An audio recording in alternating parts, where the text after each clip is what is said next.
All right, hello and welcome to, I better take this caption off, sorry. Coolwick soft shell jacket. It's winter, it's getting colder out there. Check out Coolwick. Check out the description for stuff. Well, I guess I don't have any stuff in this description. Rosedoll 10 saves you 10% off at Coolwick. Anyway, moving on. So here we go. So thank you everybody who has watched the streams today. I've had a lot of streams. If you're watching this later as a video, I had a stream where we talked about the journey, did some comparisons, and I just had my League Essentials stream that just ended a few minutes ago. So if you're watching live, thank you for joining me for this. This is going to be interesting because string pins have been very polarizing so far. Some people are going to want to watch this just to try to hate on them. Some people are going to want to watch it from the other direction. However, a lot of the video that's been shown so far has been on uncertified strings, and people are saying, oh, this is why string pins should be illegal, and look at this, so these shouldn't be legal, and blah, blah, blah, whatever. Well, they're not showing certified strings. So I've got a buddy of mine that is also a storm staffer from, yeah, Felix, oh yeah, perfect stream to watch while I work on my string machines. Long time no see, Victorious, yeah.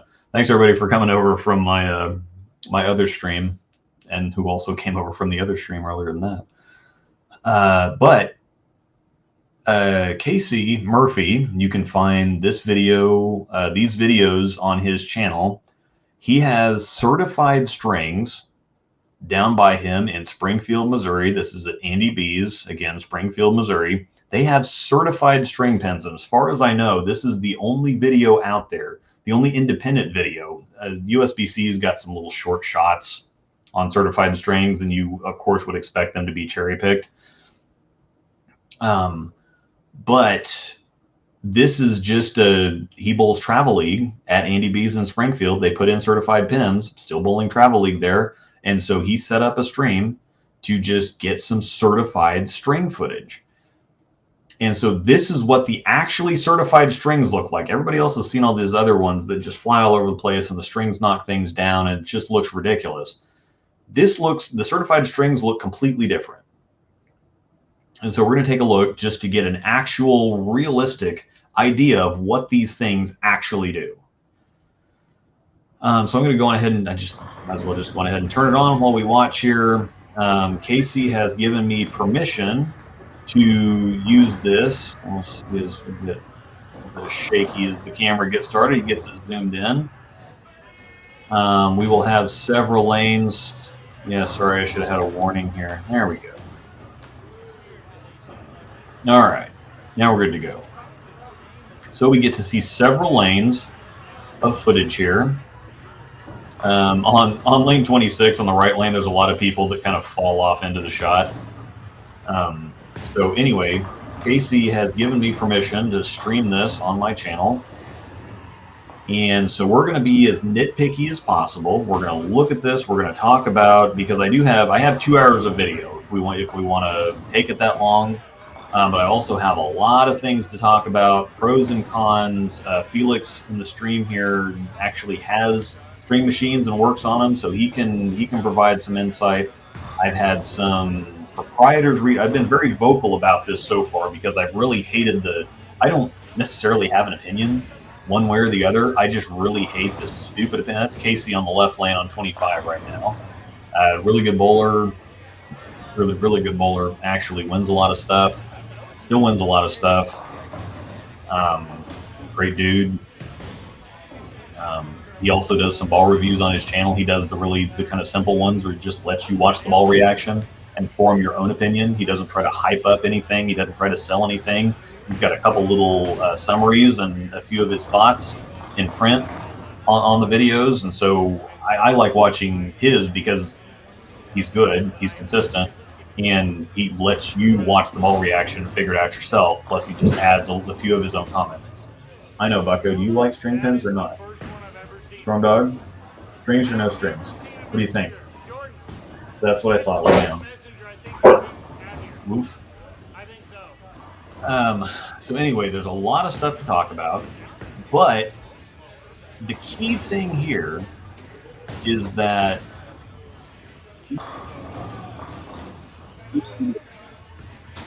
from non-certified strings. You see on the non-certified strings that strings knock pins over. 3 or 4 pins will just be standing up, and then I know a nice little wrap in there. Strings will, the pins will bounce off the pit in the back and then come and take out buckets and all kinds of just ridiculous nonsense. So my issue is with the ignorance and the terrible arguments. If you're going to argue something like, I'm going to read a couple of the Facebook posts that I've made on this topic because there's some back and forth. I'm kind of all over the place and there's a lot of things to talk about. And there's different points for different sides of the argument. But a year ago, USBC said, well, we can't certify strings because we haven't found anything to where the strings didn't significantly affect the pinfall. So now we got a flat 7 on 24. And so just recently here, in April, they certified them in April, but they had kind of a press release in August. Or they certified them in April, but they kind of clarified in August, I guess, that they found a set of certifications that they felt was good enough for them to. Oh, Brett, yeah, that's cool. I'll talk about that in a second. The guy that I argued with in the comments for a minute. Because I'm like, yeah, there's just no way this is a thing. And then he kept talking. I'm like, oh, okay. Okay, you know what you're talking about. Cool. That's awesome. USBC felt like, in their infinite wisdom, USBC felt that these were okay. These with the current the certified specifications. Okay, yeah, I'll pop that. Thanks, Sharon. Pop that up in a second. They said that with the new specifications, the string pins with certified string pins with this set of requirements was reasonable enough for them to go on ahead and sanction. However, James said certification was in April. They said that average conversion was pending. In August, I believe, they said that there was going to be a separate certification for string houses versus free fall because the string pin averages, the strike percentage was actually 7% lower. It's not, averages weren't 7 pins lower. Strike percentage was 7% lower on the certified strings than the free falls. And so they felt that that was a big enough gap to where they say, well, we can't really fully certify this, that we'd have to have a conversion like the sport, because sport averages are different from house shot averages and they have to have a conversion. Did that 7 pin maybe? Let's watch that back again. I went back a little too far. I want to see that 7-10 hit. The 7 pin went late, but I couldn't tell if the string hit it or if the head of the 4 pin hit it or something. So in April or in August, they thought, well, we need a conversion because the string pins are actually the certified pins are actually harder to knock down than free fall pins. All right, so this shot on 26. Let's watch this again. Now, this most recently in note that they just put out last week or so. All right, let's watch this. I'll shut up for a second. 7-10. I can't really tell. On that one. It looked like the head of the pin was over there. The the string could have gotten it too. That's a 50-50. Yeah, Felix, you got a busy in my getting busy might have to step away, but when they're set up right, it's pretty damn close the last few months. I would agree. And watching this, and you can go on. Casey's got 2 of these. He's got the one that we're watching right now, which was the second one. It's a little bit longer, so this is the one that I pulled. That's just a solid shot. But there's also a shorter one, the first one that he took, but he's got 2 of them. If you go into Casey Murphy's, if you go into the Casey Murphy YouTube channel, or it's at Casey Murphy Bowls, go under his live tab, and they've got all of these in its entirety. We may watch the whole thing on here if we have enough conversation to keep it going, or if people are interested enough. We may be able to talk about this, and we may just cut it off after. We may have seen all we needed to see after an hour.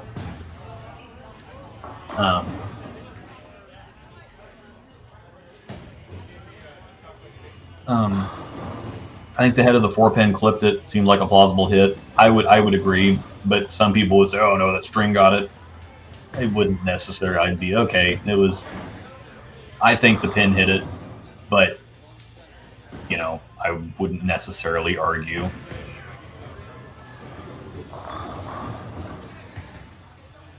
The whole idea that a string could be in play at all makes me nervous about them and not like them. That's fair.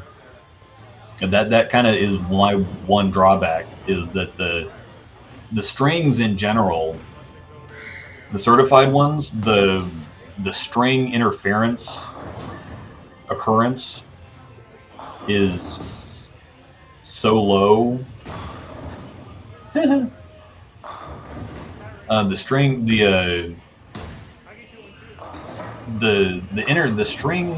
interference occurrence is so ridiculously low that it's almost, on the certified pins, that it's almost like a freak. It's almost like a freak thing where, like, if a pin bounces out of the pit and then comes back and hits something or whatever else.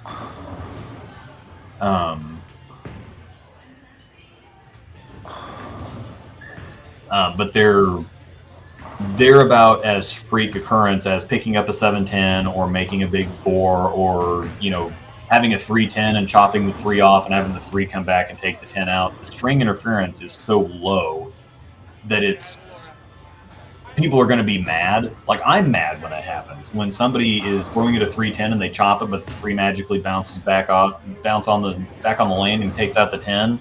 Or when when somebody obviously throws the ball too hard and they get at that backdoor 2-pin trip, or, you know, making a 710 is just a freak luck occurrence most of the time. There's a lot of stuff with free fall pins that are just straight up luck that I don't like either. But it's easier to accept that because that's the standard. That's what we're used to. Where if you have a string knock down a pin, I don't think anybody's going to accept that at all. A string knocking down a pin is just like, okay, so maybe it's a low occurrence, maybe it's a low percentage occurrence, maybe it's more of a freak thing, but still, I can accept pins flying around and doing weird things more than I can accept a string knocking a pin over for some reason.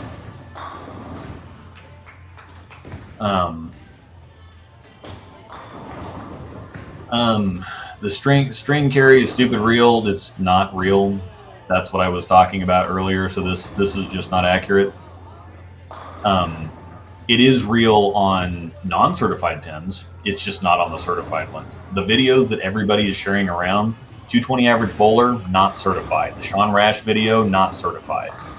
Packy, the house, not certified at Wichita State.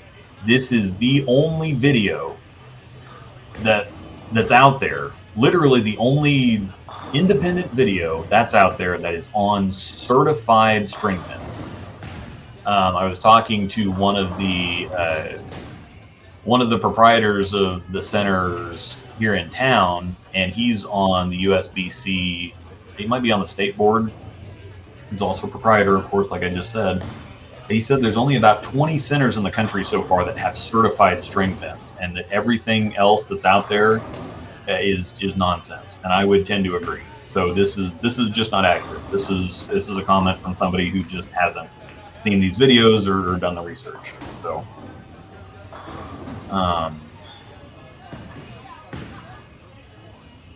you've seen this ton of string carry on uncertified strings.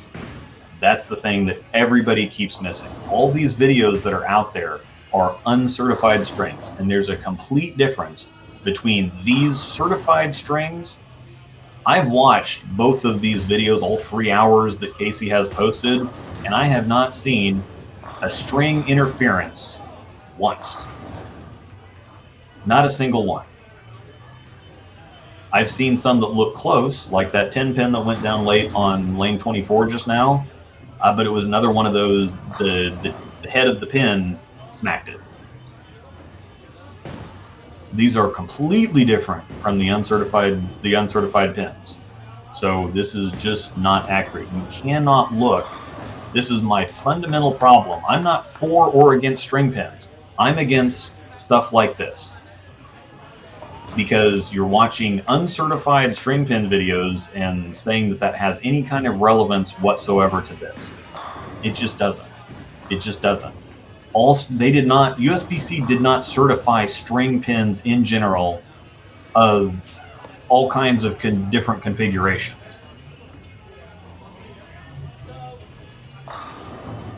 You know, because there are different things.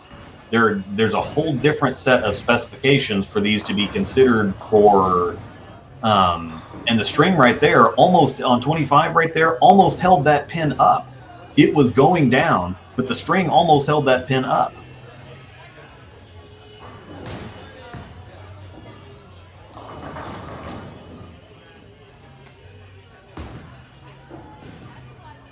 So yeah, you cannot watch the 220 average video. That has no relevance. That has no bearing. Sean Rash's video, no relevance, no bearing whatsoever. Packy's videos, no bearing, no relevance whatsoever. We're actually going to have Packy on the breakdown pair on Monday. I actually need to send him something to remind him, make sure he can still make it. But what the pins do after you hit them is different on certified versus uncertified, but what they do when you hit them is going to be fairly close. So Packy's going to have some things to be able to tell us. Obviously, if strings knock pins down and weird wonky things, or a pin bounces off the back and then comes back and takes out the bucket or whatever, that's dumb. But how the pins generally act when you hit them between the certified and non-certified are somewhat the same. They kind of act like dead wood pins. They're not very active. They're harder to knock down. You can't just throw the ball hard and put a bunch of revs on it and get them to kind of just mow the pins down or force the pins down. You have to be pretty accurate on the strings because they just go down harder. So this is another thing. I'm not seeing any bad racks. Seems like it would be much easier to keep pins on spot. I would much rather bowl on strings than bowl on GSXs. This is one of those things where, yes, bad pin spots can have a whole lot greater effect than strings. Bad pin spots can absolutely screw things up more than strings, and that's the thing with the strings, is they have a wooden rack that's kind of like, it'd kind of be like a pool rack that had slots in it where you put the balls in. That's exactly what it is. So the pins are sucked up into a rack that has slots for each one of the pins, so it perfectly racks them every single time. It's not possible for a string pin rack to be off unless it's altered, unless somebody moves it after the fact. So, or the rack itself is deformed or broken or something else. String pin racks are accurate 100% of the time. One of the drawbacks, however, is that on regular machines, it takes 21 pins per, at least 21 pins per pit is considered standard, so that you constantly have, it's okay, the machine sets the pins down, it goes back up, so as the bowler's bowling, the rest of the other pins are kind of the pins from the previous rack are cycled through and they're put in their spots, so on and so forth, so they keep rotating. And those pins the free fall pins can end up, they can be the head pin one time, they can be the 5 pin the next time, 4 pin, 7 pin, 10 pin, whatever else. The string pins are attached to strings. There's only 10 of them, and they're in the same place every single time. So there's some pins that are going to get more use than others. You know, the head pin is going to be hit the most. The 7, 10, 4, 6, whatever else, those are going to be next because those are going to be left as spares more often than not.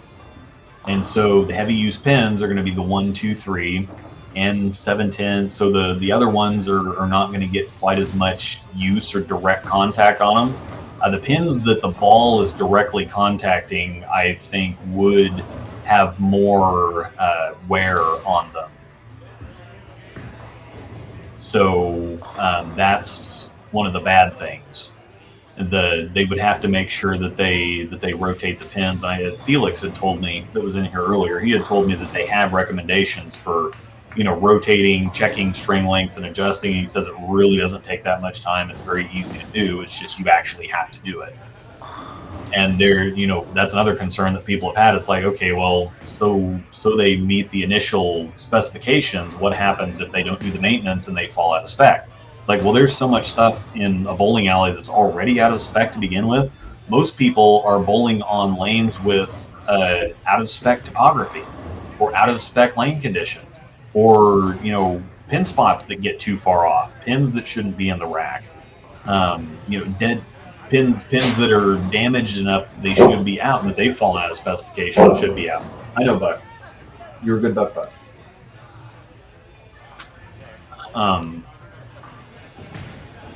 So yeah, hi.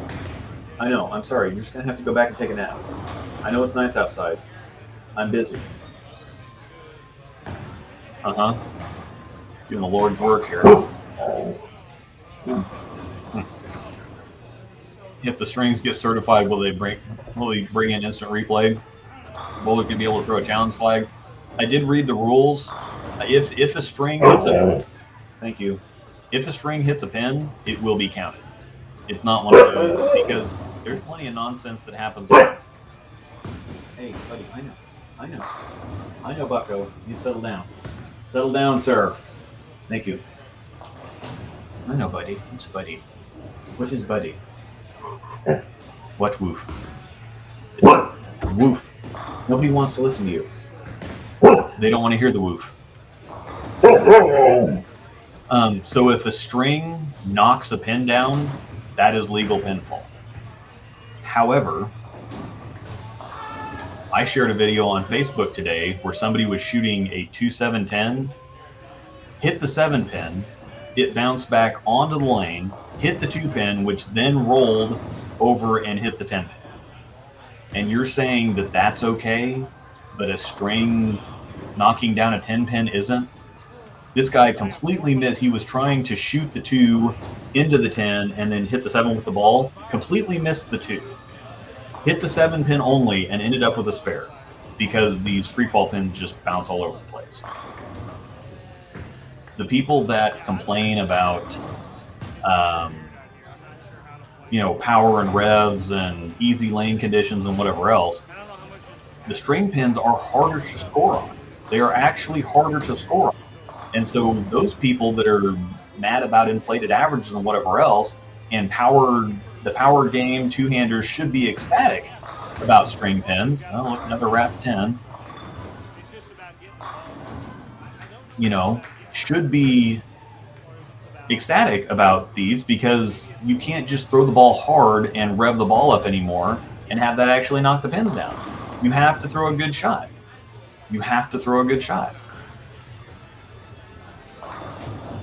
Yeah,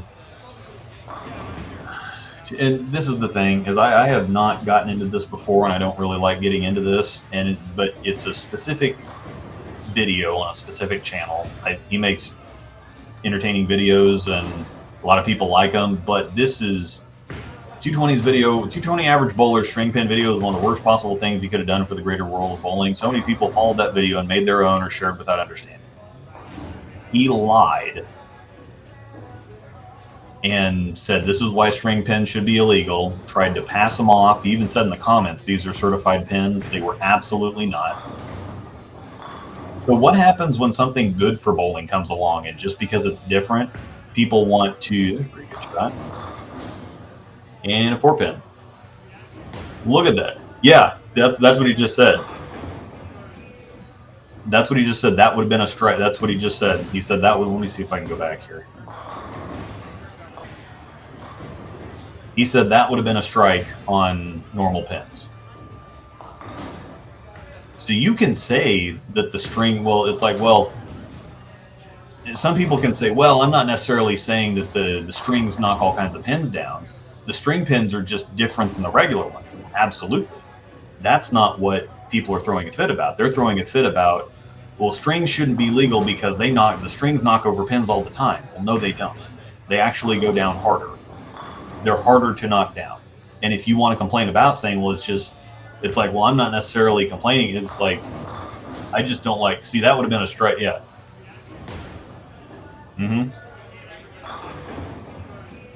He's like, yeah, you can't go high flush on these things. He said that would have been a strike on regular pins.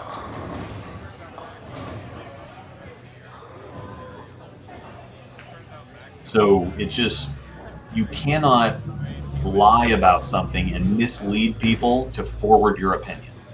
That is the problem. So what happens when something good for bowling comes along and people just get their torches and pitchforks out because they hate it? And everybody's saying, well, gosh, you can't, this is a 100% money decision, which it is. It is. The last thing that was considered in certifying string pins was the integrity of the game. It is 100% a money-motivated decision and a self-preservation decision from USBC, for the proprietors, for USBC itself. This has nothing to do with the integrity of the game. If this was purely an integrity of bowling decision, wouldn't happen. Wouldn't have happened, not anywhere close. These were certified because of money, 100%. Not going to try to pretend otherwise. However, if people are so mad at USBC, well, this is just a money decision, and I don't trust them. They lie and they manipulate stuff and whatever else. Why are we then supposed to listen to you when you're doing the exact same thing to push your agenda and your opinion? Because 220 average bowler lied and manipulated people, got a bunch of clicks and views. There's a bunch of idiots that clicked on it and bullied. I don't blame anybody for clicking on it. I blame people for watching it for longer than 20 seconds and actually believing it. He lied and manipulated people because he doesn't like string pins. How is that any different than USBC? It's not. So.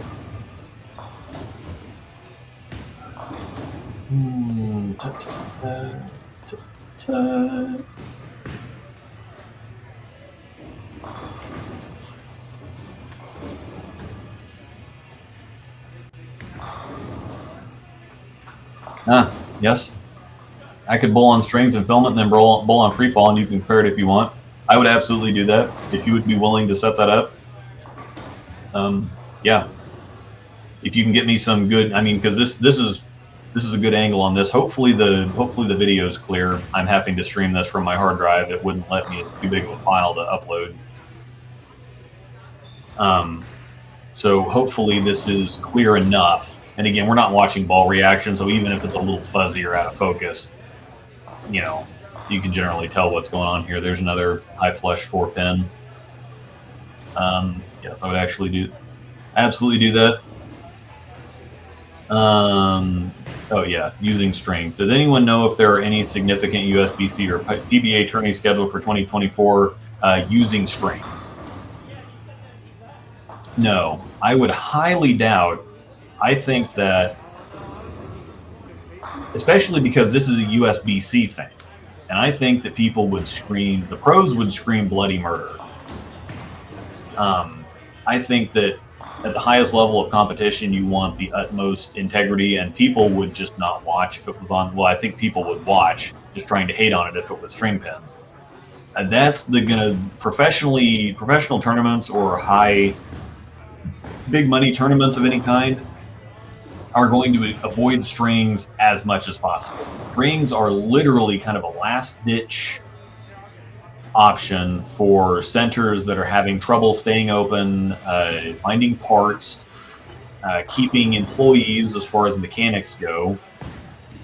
It's going to be an option for centers that are going to have to look at doing this or close. I mean, because there's a lot of centers, I think, in the last couple of years, especially since COVID, that if they had strings, they probably wouldn't have had to close. But because they have the machines that they have and lack of employees, whatever else, the extra money, whatever else, they just had to close. Good to know that the certified string pins affecting play are extremely rare, but why would any center use anything but the certified equipment? The reason for this is that league bowlers generally are just thinking about it through their own lens. There's a lot of places out there. League bowlers don't make centers money. They just don't. The only reason that league or competitive bowling is still a thing is because it has been a thing in the past, and they're just kind of grandfathering them in, so to speak. Because this is another thing that I've said is that if you go to a league and even say that a lineage around here is between $10 and $12 most places. In higher cost of living areas, it's 15 to 20. So let's just call it 15. $15 for lineage. You bowl a 4 or 5 person league, generally lasts 2.5 to 3 hours. There was a perfect shot, nothing wrong with that. Casey on 25. So $15 in lineage for 3 hours of bowling. Say you buy a couple beers. Let's just call that $15, because if you're in a higher cost of living area, the beers are going to be $7 a piece anyway. And then say that you even eat there. Say that you get a cheeseburger and fries or something for another $15. So all told, they're into you for about $50 for 3 hours. One game of bowling, a shoe rental, a couple beers, and a burger and fries. They get the same amount of money from an open play bowler in less than an hour. So in more populated areas, open play is worth significantly more than league play. There are a lot of centers that don't want to have anything to do with league, and there's a lot of places that have said, sorry, we're into running a business. Most places that still have leagues are, the owners are bowlers, or they're interested in the competitive side of the game, and so they continue to have leagues and other things. A lot of places that are kind of like Main Event, Andy B's, Boleros, stuff like that, it's like, look, we're running a bowling and entertainment business, so we're going to make business decisions based on what brings money in. League bowlers, tournament bowlers do not bring money in. They are significantly more bitchy. They complain significantly more. So there are a lot of centers, and the proprietor that I was talking about a minute ago, that is also on our state board. He said there's a lot of string centers in operation, but they're likely not going to go. They're not likely going to mess with certified strings because they don't want competitive bowling. They don't want league bowlers. They don't want tournament bowlers because they're more difficult to deal with and they cost them a significant amount of money. So there are a lot of places that aren't going to put certified strings in because they don't want league or tournament. They don't want leagues or tournament because they cost them too much money.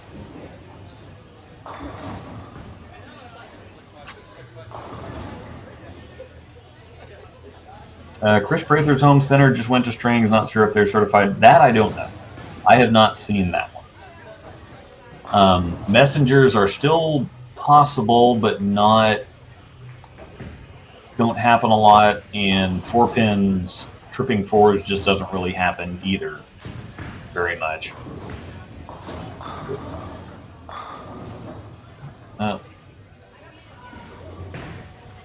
Wrapped a 10 pin. So that was all me. Yeah.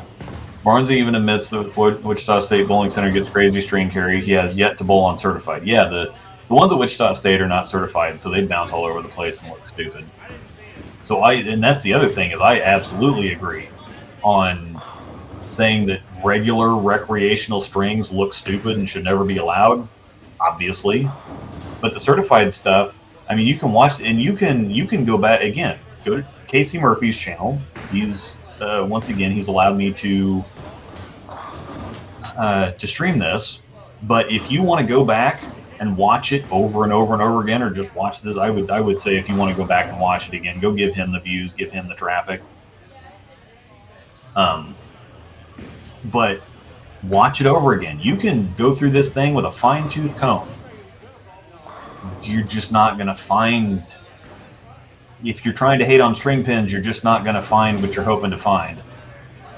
Other than if you say, well, they're just too different from free fall, and I don't care whether the strings hit pins or whether they make it harder to strike. I just don't like them because they're different than free fall. Not happy.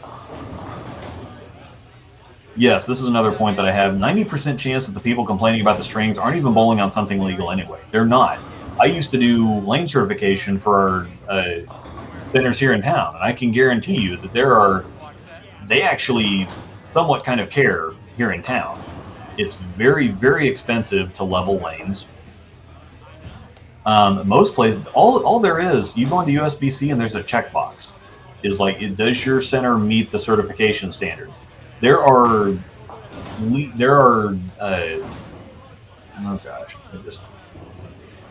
boards. There are local boards that do not even go out and check anything. You're supposed to go check lane topography, kickbacks, flat gutter measurements. You're supposed to do all kinds of measurements and all kinds of checks to certify the lanes every year. You check them once a year. You have some pretty expensive equipment to check all this stuff out. Most local associations don't even go check. They just get on once a year and they click the box. They don't tape the lanes. So most of you watching this are probably bowling on conditions, lanes, pins, racks, flat gutters, kickbacks, whatever, that are out of spec to begin with.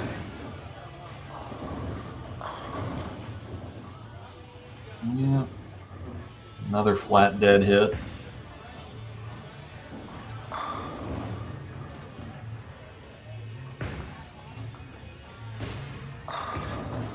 Yeah, there was another, I've heard of someone else making them besides Cubica, but drawing a blank. Yeah, there's another company out there that just got approved for certified strings. These videos need to be out there. Nobody wants them out there because this just damages their point. They say strings are bad for the game. They might be right. They might be right. I'm not arguing that point at all. I'm saying get your facts straight. And if you're one of these people that just, well, I saw that Sean Rash video and it's absolute crap. Yeah, strings. I don't know why you say strings don't knock pins down. They're absolutely knocking strings down. It's like, those aren't certified. It's not relevant. Not relevant.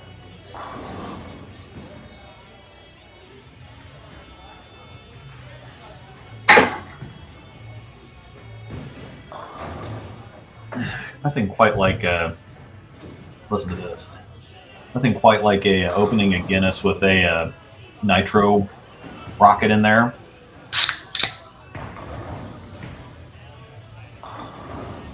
Love that sound. Non-alcoholic Guinness, by the way. It actually tastes amazing. Yeah, but people don't want these videos out there because it damages their point. Because as soon as they see string machines carrying, and that 7-pin even went down hard. That 7-pin probably would have gone down easier. I think that happened to him earlier. That string pin actually that 7-pin actually kind of fought to stand up. That would have been down a whole lot easier on regular pins. So for the purists, and I actually have had some purists that say, oh my God, I'm totally, completely against strings. And then they watched these videos and said, you know what? This actually, it seems like it's harder to knock the pins down. They're not as active. It seems like you have to be more accurate. And so all of a sudden that really piques their interest. Yeah, there's another wrap 7, or wrap 10, another wrap. So 2 wrap 10s, wrap 10 on 24, wrap 10 on 26. Those are the hits that the strings would knock down on the uncertified machines. You don't get, on uncertified machines with the shorter pins, you don't get those wrap corner pins. Those get hit by the string virtually every time. But it's kind of funny where the straight up dead ass purists have looked at these and thought, huh, okay, because they don't like easy lane conditions. They don't like two-handers that just kind of blow the pins all over the place and make them fly. They don't like the reactive balls that send stuff everywhere. And so all of a sudden they look at these strings and it's kind of like, oh, wait, you can't just, spin the ball up and chuck it down there. You have to be accurate. So the reactive balls don't matter quite as much. The power doesn't matter quite as much. You have to be accurate. You have to make shots on strings to get them down consistently. So I've had a lot of people do a complete 180 and turn around and say, you know what? Actually, I'm kind of okay with these. Yeah, if you like, I can get some video on my machines later to show people how they actually spot for anyone curious. There are some videos out there, but yeah, I definitely share it on Facebook anyway. Since the pins are set on the same spot every shot, would there be a concern for uneven wear and tear? Possibly. Not as as far as pin deck goes, not really. But yes, you could on the bottoms of the pins, you could have the ones that go up and down,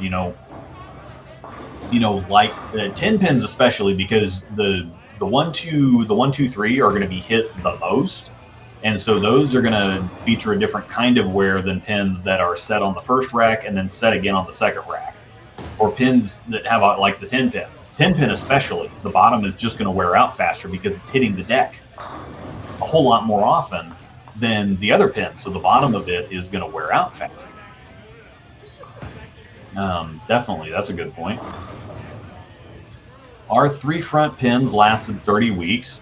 Most wooden pins, and these are, I do have to, these are wooden pins on the strings. These are not twisters or a Brunswick's Max Life. These are wooden pins on the strings, which makes a little bit of a difference. People are going to lose their minds when you put twister pins on strings.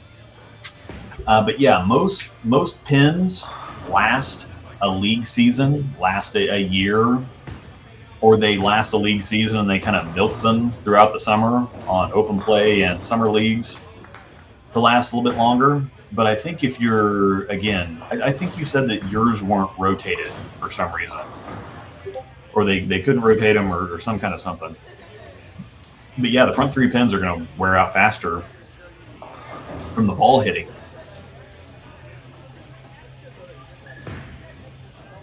Saw a video about certified plastic pins. I'm assuming string pins would be plastic versus wood. No, actually, yeah. So I just talking. Okay, yeah, just talking about that. So yeah, so far the string pins have been on wood. I don't even know about plastic. There's another high flush 4. That was not going to be a 4 pin on anything, unless it got tripped. Yep. There we go. That was a fun one, but that was something that would happen. Now the one thing about this is that there is no out of range, so that'll be picked up and that'll be sat back down right where it was at.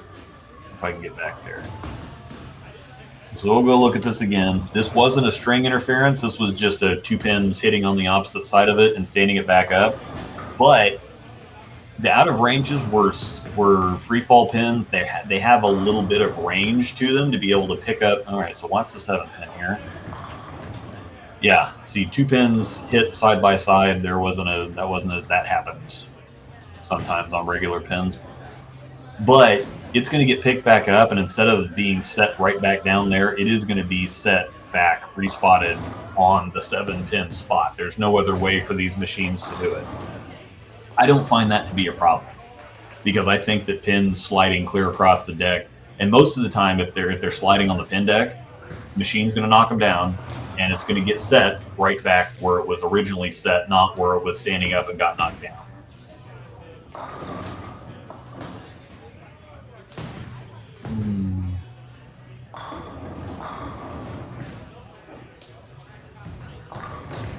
Yeah, twisters as a rule, they actually, and that's why people had issues with twisters in the first place, because they carry weird and they carry differently, but twisters are actually more active than wood pins to begin with, and definitely carry more than string pins.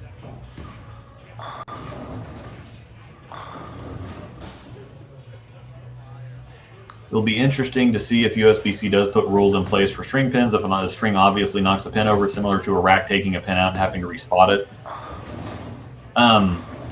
They actually have a couple rules in there already. It says if a pin is knocked over by a string, it's legal pinfall. Now it does say there's another rule that says if a pin is in the act of falling over and is hit by a string, it will not be respotted. So similar to a rack taking a pin out and having to respot it, that really wouldn't happen on here. But yeah, it's just one of those things. If a string knocks the pin over, it's just down, which I'm not sure I necessarily agree with. But then it gets into chippy territory. Like sometimes if a pin is falling over and the rack hits it, you know, because if the pin is already falling over and the rack hits it at all, it's just a dead pin and it's done. But if a pin's falling over and a string hits it, it's counted. That doesn't sound consistent.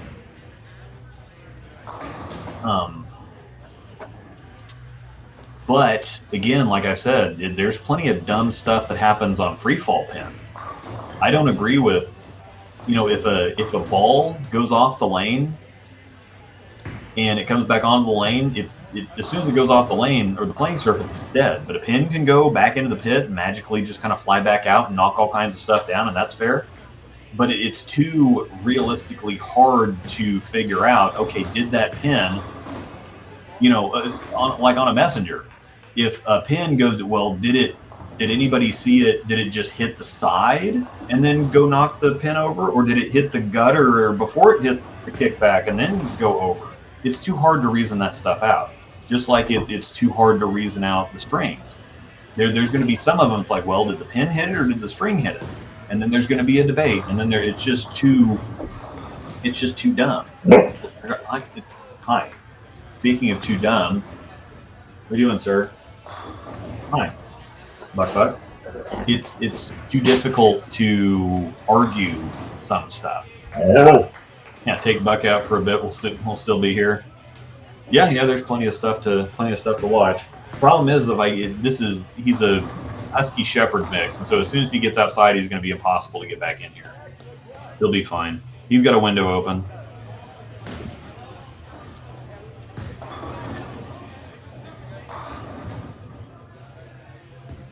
Wonder where all this hate was when twisters were certified? Oh, it was there and it's still there. People still hate those stupid plastic pins.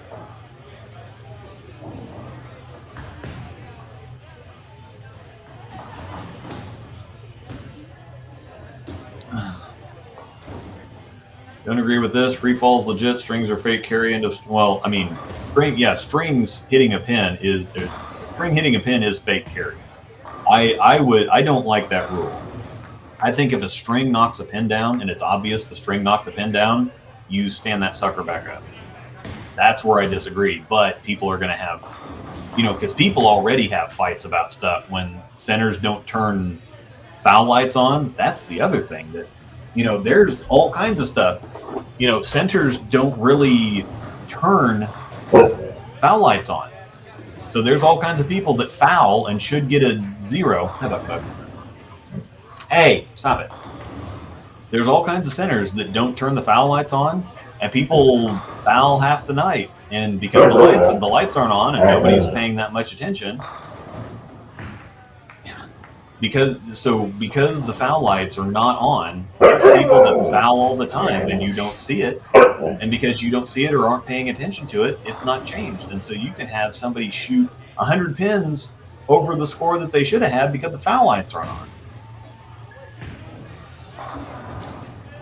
But again, if people are saying, well, a string hitting a pin is stupid, I think a pin flying out of the pit and knocking down several other pins is stupid too. I don't see how that's any.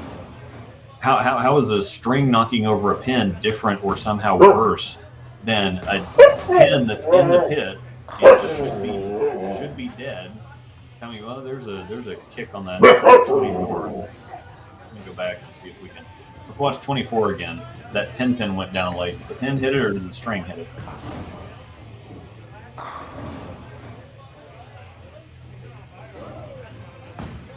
I'm watching lane 24. Did the pin get it? Oh, yep. the head of the pin hit the side, pull it back on and cut. Yeah.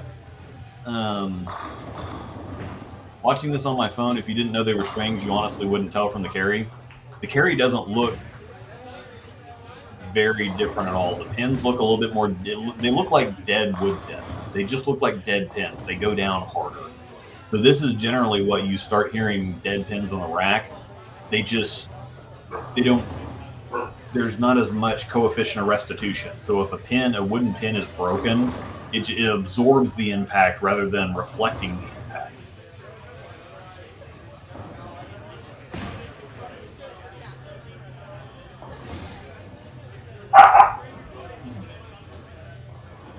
Greed has no limits. Has nothing to do with greed. It has something to do with keeping the business open. If bowlers weren't so cheap, because you have people complaining about their USBC sanction fee, what are they supposed to do with $15 a year? What if and granted, if you have a large pool of money, you can get more things done. So it's not necessarily you're not necessarily looking at the bowler and the $15. But even if the $15, even if with a larger pool of money, they can stretch the $15 into maybe $50 because of what are they supposed to do with that? Bowlers are so cheap. It costs more for a fishing license, and a fishing license is stupid. You know, USBC doesn't do anything for me. Well, they do a whole lot more than you realize. Just because they don't give you refrigerator magnets anymore isn't anything to complain about.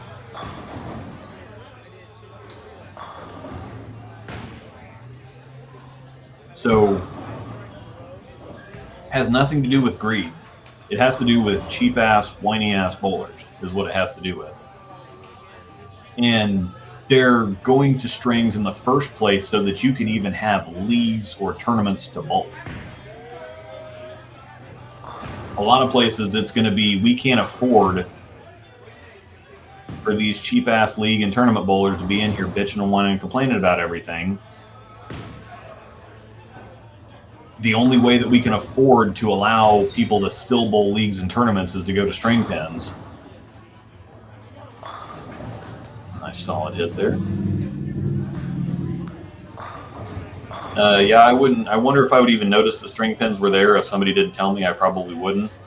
It's realistically so, and this is the counterpoint that I made, because I've argued against the arguments quite a bit, and people have thought, and people have asked me, why are you in favor of strings? I'm not in favor of strings. I'm against stupid arguments, stupid, ignorant arguments that don't have the facts, that haven't, watched the footage, that haven't seen the real stuff. I'm against stupid ass arguments. On the other side, I put a post out there the other day saying that, okay, so I've seen a lot of changes. I've been bowling seriously for 25 years now. I started bowling in 1999. When I was younger, I bowled for a couple years when I was 11 or 12 with the Kmart special, the Brunswick Axis, like 8 or 10 pounds or something like that. I bowled for a couple years, and then I got into other stuff when I got into junior high. And I came back to bowling after I graduated, and my first ball that was not a plastic ball was a blue urethane Columbia Tie Beast, and I bowled on wood lane with a corded lane machine with those old DOS-looking monitors and those old DOS-looking monitors, the green and black scoring units. I adjusted to reactive balls, asymmetric balls, new oils, synthetic lanes. God, I want to tell you, going from wood lanes to synthetic lanes, those of you that have only bowled on synthetic lanes just don't understand. Wood lanes to synthetic lanes is about the most significant change in bowling. That was sweet. Put the ball through the 310. No, that's a nice spare. wood to synthetic lanes is nearly as significant of a change as urethane to reactive. Crazy difference between wood and synthetics. Synthetics are so much harder. The friction's completely different. Just ball reaction on synthetic lanes is completely different than ball reaction on, and that was that 7 fell forward into the 4 on lane 24. So I've seen a lot of changes, and there's a lot of people. Stuff here because I'm talking about. There are a lot of people where it's like, okay, I will, and there. So there's so many more people out there that went to automatic scoring in the first place, to a lane machine putting down oil, because you used to have to figure it out every single night because you had somebody out there with a bug sprayer and a mop. And so every single lane, even if you had a really good mechanic that was good at what they were doing and consistent, every lane would be different. You would have to figure it out every single lane, every single night with your black urethane bowling ball. You know, and if you didn't have great ball reaction, there wasn't a different, you just didn't go back to a different ball. Or if you did, it was another black urethane ball. I mean, realistically, or something that people soaked in acetone to make it hook. People people cheated back then too, because you couldn't really measure it or track it. That's why they used to have the durometer drill into certain balls to make sure that they were the right hardness and they weren't like 45 hardness because they'd soaked them in acetone all night. But it's perfectly reasonable, or if some people have been around that long that they've gone to plastic pins, twister pins, reactive bowling balls, lane machines, two-handers, all this stuff, and they've been through all this stuff, and they finally get to string pins and say, you know what, this game is so different from what I fell in love with or what hooked me in the first place that it just it can't hold my attention or my interest anymore. And that's perfectly fair and requires no explanation. I think there's a lot of people that are trying to fish for reasons. There's a lot of people out there that are trying to fish for reasons to explain that or to try to justify that because they don't want to sound like somebody that's just, well, I just don't like it. It's like, well, okay, why don't you like it? I just don't like it, because that makes you sound like an idiot. But if you say instead, it's like, yeah, it just doesn't do anything for me. I don't necessarily hate it. It's so far away from what I started doing all those years ago in the first place. And I can guarantee you that every single person watching right now, you have had something that you really, really liked, and that if it has continued to go on and on, like there are people, World of Warcraft, a video game, has been out for so long. There are some people that started at the very beginning of that really liked it, and it's changed so much or gotten so far away from what it was initially, or it's gotten so complicated, or there's been so much stuff added onto it that they're like, you know what, it's too complicated. I'm just not interested anymore. You don't have to have at that point. You don't have to have a reason why you don't like it, or why you're this, or why you're that. You just can say, well, when I started doing this, things were a lot different. I really like the way that this started or was to begin with. There's been so many changes that's so different from. That's a blackout. Well, flat hit. Yeah, that one carries. I don't know if that one carries on real pins. That might at Royal Crest where we bowl at. That's still definitely a weak 7, but it definitely carries on twisters. But that's the only, and some people are even trying to just justify to themselves. It's like, well, I don't like it. I don't know why I don't like it, and so I want some kind of reason to hate them so that I can feel better about my opinion. But realistically, you don't need anything more than that. Bowling today is so different from even when I started just 25 years ago. It's so completely different that if someone were to say, it's like, yeah, I bowled on this and this and this, it just, bowling on synthetic lanes is different with twisters, with reactive balls. It's like, I just miss how it used to be, and it's just not as interesting to me anymore. Some people don't want to play the what pattern is this game. They don't want to play the what kind of lanes are these? You know, what kind of surface? How old are they? They don't want to play the surface friction game. They don't want to play the $1,000 worth of bowling balls game. They don't want to play the layout game and the surface game and all this on paper nonsense. They want to show up with their black urethane ball on wood lanes with a bug sprayer, and whoever's better wins.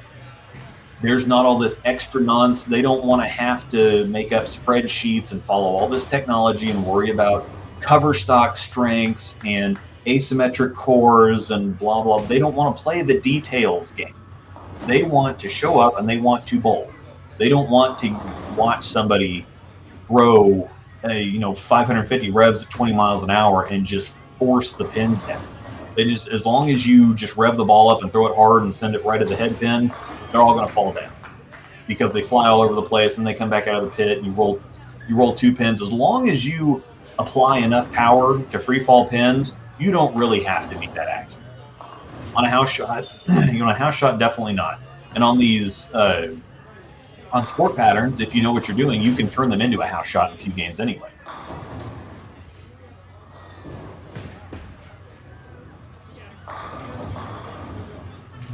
Yes, with all the this is another good point, because bowling, just in general, adds a crap ton of variables. And it's like, okay, so he broke out of a 4-9. Sweet. With all the variable strings I just add another, so pick your poison, I guess. I'm all for saving centers, though. There are tons and tons of variables, and people will say, well, they're approving strings, so this is why bowling will never make it into the Olympics.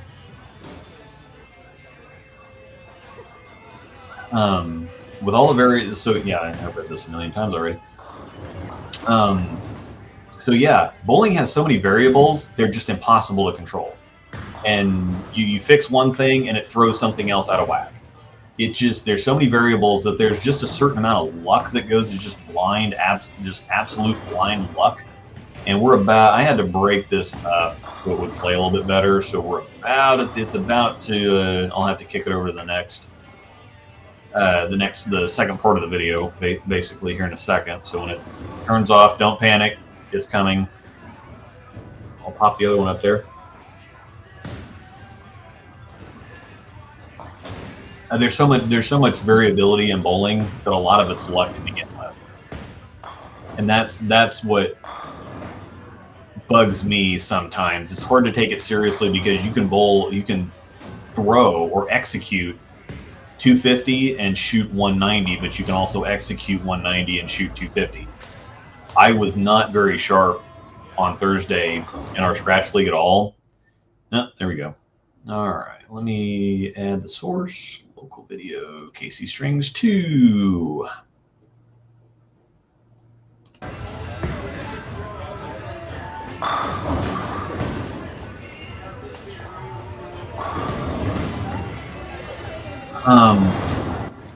I forgot what I was talking about.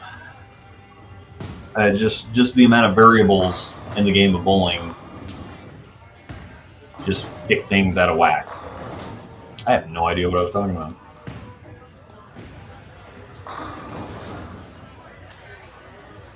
Oh well, I hope I finished my point.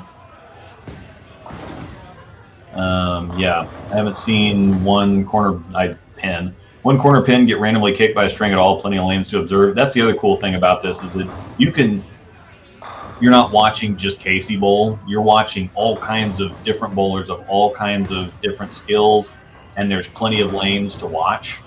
We've got 6 lanes here that you can see. Bowlers of all skill levels throwing the ball completely different ways that are going to hit the pins different ways. So this is just fantastic to be able to watch.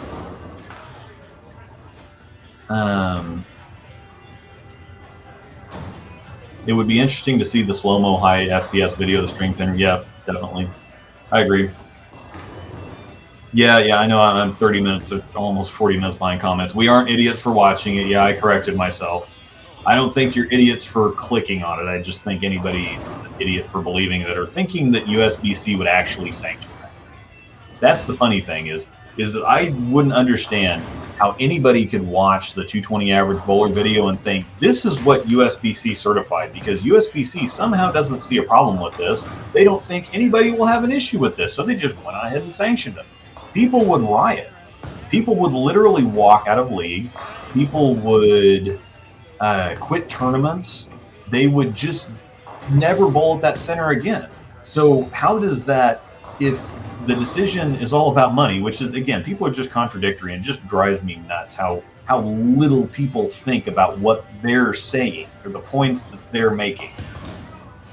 It's like, okay, so you say to begin with, it's like, obviously strings weren't certified with the integrity of the game in mind at all. That accurate, completely accurate, agree 100%. But then you turn around and say, well, I absolutely wouldn't bowl on these. It's like, okay, well, why then would USBC certify something that's so obviously bogus? There's a stone 5. That would have gone down. Yep, raise the hand. Raise the hand. Come on. Just do it. With your K-State shirt on there. So, blackout. Can we see it? Bang.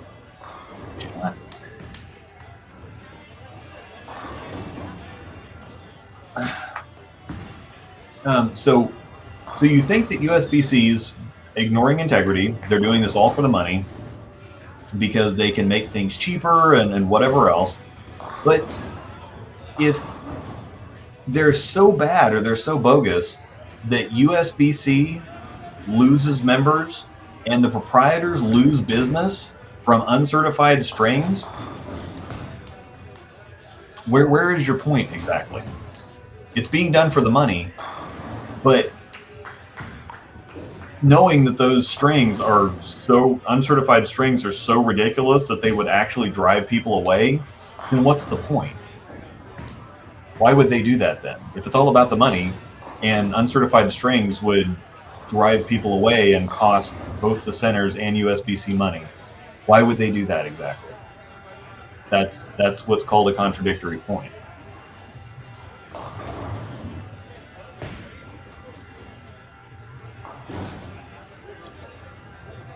This is the other thing.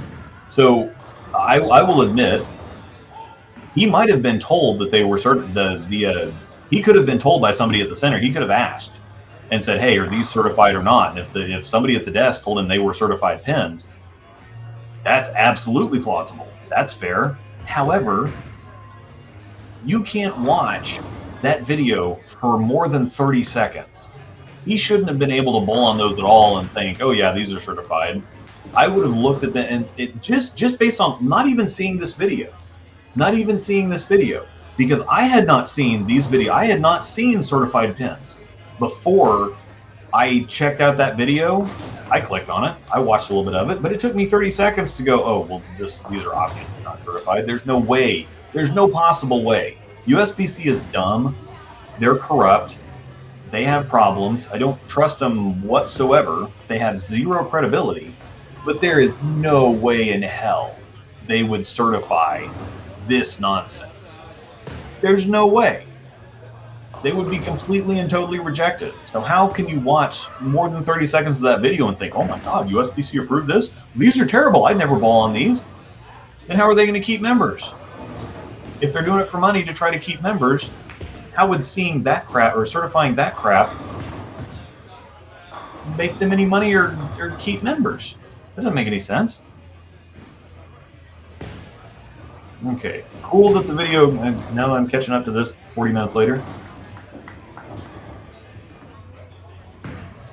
Wouldn't surprise me to see string pins used exclusively on the PWBA Tour at some point.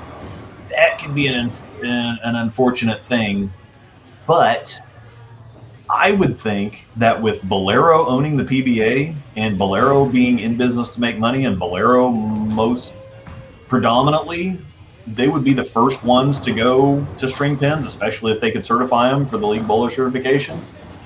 However, the PBA has not certified string pins. James, they do not. No. James had asked a question in the. I remember seeing the live part of this, and so James had asked Casey a question, Is they did these? He said, did these act like?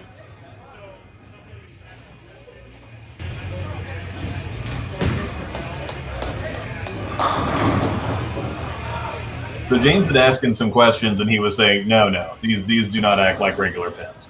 That's basically the gist of it. So USBC has certified string pins. However, the places that USBC would go to, probably not the string pin centers necessarily. I could see them. I could see that happening since they did certify them. But I would think the PBA, because Bolero would be more interested in string pins, the PBA would bull on them before the PWBA. But USBC has approved them, and so it makes sense that they would be okay having a string pin PWBA tournament. But the places that they're going to be bulling at are not going to be Boleros, or they're going to be places that are going to resist going to string pins at all costs. So, yeah, it's hilarious. It's kind of a funny little...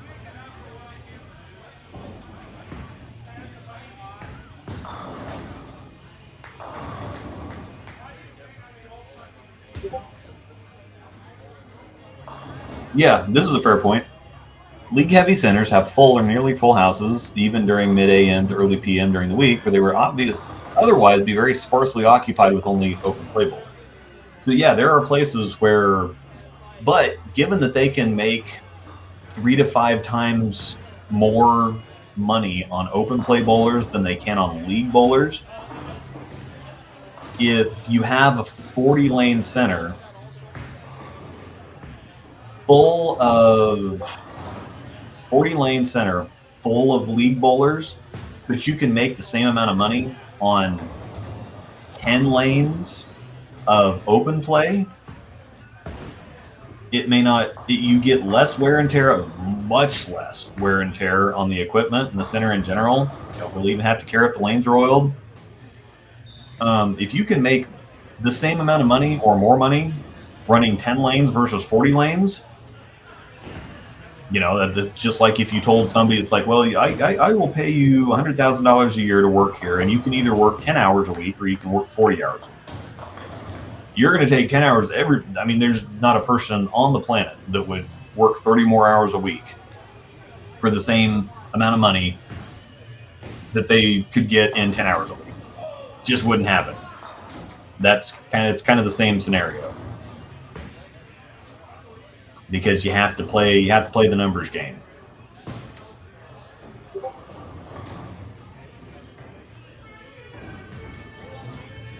So far, looks better than free fall. I haven't seen a string take out a pin. People are actually getting tapped when they should. No bad racks. I've seen some light hit carries. Actually looks more fair. This is one of the pros, or one of the points that I have made in support of them, is that the string pins look tougher. They look more realistic. You don't get near the bullshit hits on the strings that you do on free fall. Free fall just lets you kind of get away with, you know, again, I've said this a million times now, but free fall pins lets you get away with more mistakes than strings do. It's just like house shots let you get away with more mistakes than the sport shots do. This is almost like string pins are sport pins. Just look at it that way. It's like a sport pattern, but with pins. They're just harder to score on. And that's, again, what I mentioned earlier about the purists that have done a complete 180, where they absolutely hate it. I'm going to quit. I'm not going to have anything to do with them. And then they watch them, and they go, oh, I mean, I actually like that.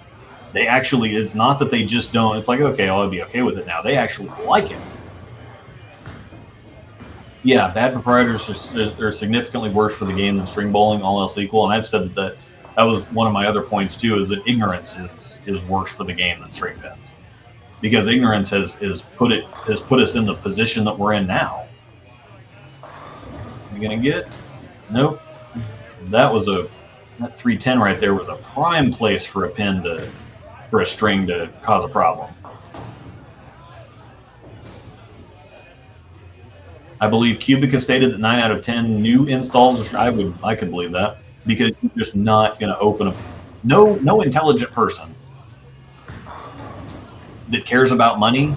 If you're independently wealthy and you don't worry about the money or how many, and you just want a league tournament center and you don't care about making money, then yeah. Otherwise, string pins absolutely obliterate free fall pins. There is not one single point on paper where free fall pins are better than string pins. Not one single point, not one single angle. If you're a business person looking at strictly the dollars and cents, numbers, whatever, string pins sweep it completely, and it's just absolutely no contest. Oh, there was a messenger. Hey, look at that. There was a messenger. Look at that. Let's go back and check that out again. That was sweet. Messengers do happen. It wasn't the typical, hit the side pin and fly all the way across the lane messenger.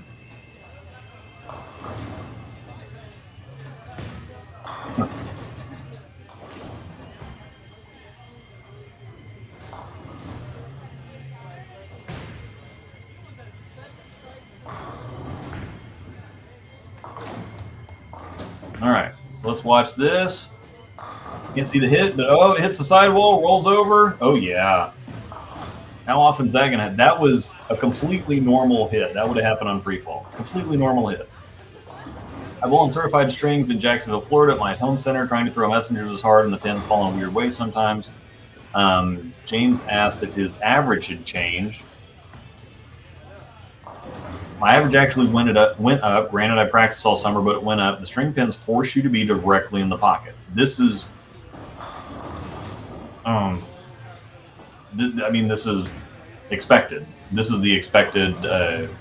You have to be more accurate. You have to be better. You can't make the pocket big. You can't count on just kind of placing the ball out there. You have to focus on being flush in the pocket.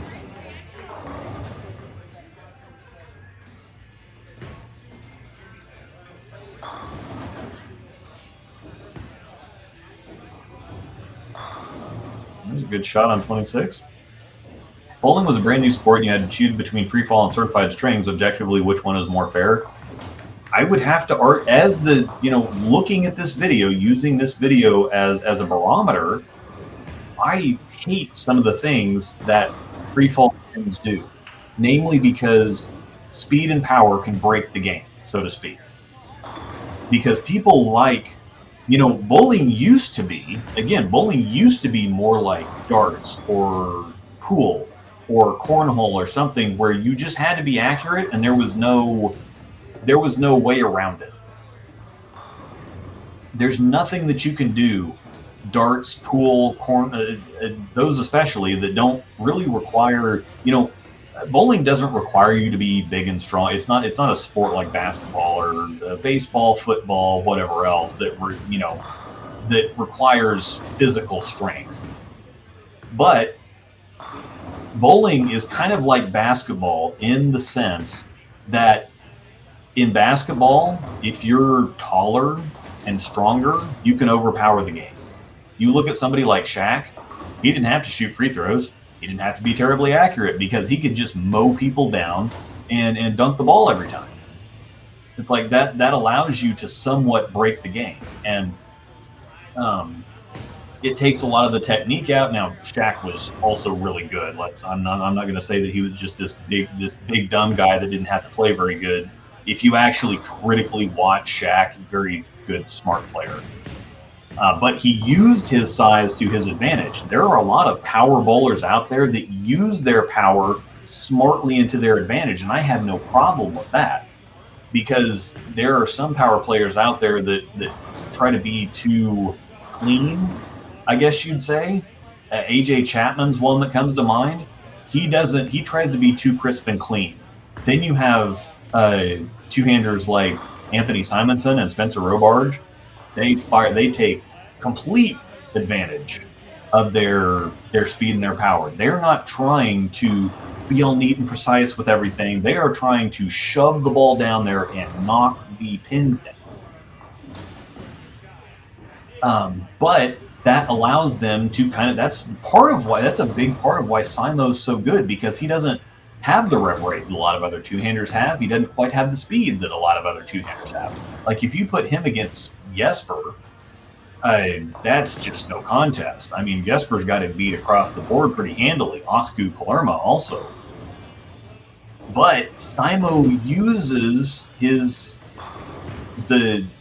he uses the speed and power that he does have over one-handers to his advantage, and he's not trying to be accurate or be clean or pretty or anything. He is trying to walk up there and knock pins down, however it has to happen. I don't care about being accurate. I don't care about this. I don't care about that. I am trying to knock pins down, and so whatever knocks pins down, I'm going to do it. But that kind of allows you to break the game to a certain point. There's not anything in darts or in darts. If you want to win, you just have to be accurate. You just have to be. If you want to win in pool, sometimes you can get some lucky. You can miss something and get a lucky bounce. It doesn't happen very often, and you're not gonna be consistently allowed. It's not gonna be consistently good for you, like just throwing a ball hard is. In cornhole, there's no getting around it. You get some lucky shots in cornhole occasionally. There's just no getting around accurately executing a shot in these other sports. There's 100%, millions of ways to get around it in bowling. And it's been made easier and easier and easier. And now people, the people that aren't mad, the people that have watched this and seen, oh, okay, well, these are actually the pin carry, the pins are acting, pretty okay. This is, maybe they're harder to knock down, but I definitely haven't seen anything. There's another messenger. Oh yeah, 23. That was a legit messenger. Seen that happen on free falls all the time. Nothing sketchy there.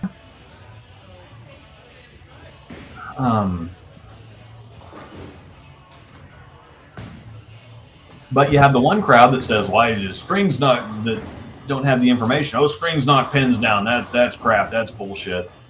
Then you have the other crowd that's kind of like, oh yeah, man, this is kind of tongue in cheek. It's like, I certainly don't want anything making my average be even lower. That's the thing, is that you're going to have half the crowd scream bloody murder. Well, strings knock pins down, even if they don't. And then you're going to have the other crowd, why, I hate these stupid things. I just can't score on them. And it's like, well, I thought that you were complaining about scores getting too high and bowling being too easy, and it's dead because it's too easy. But now all of a sudden, it's harder to knock the pins down, and you're mad now.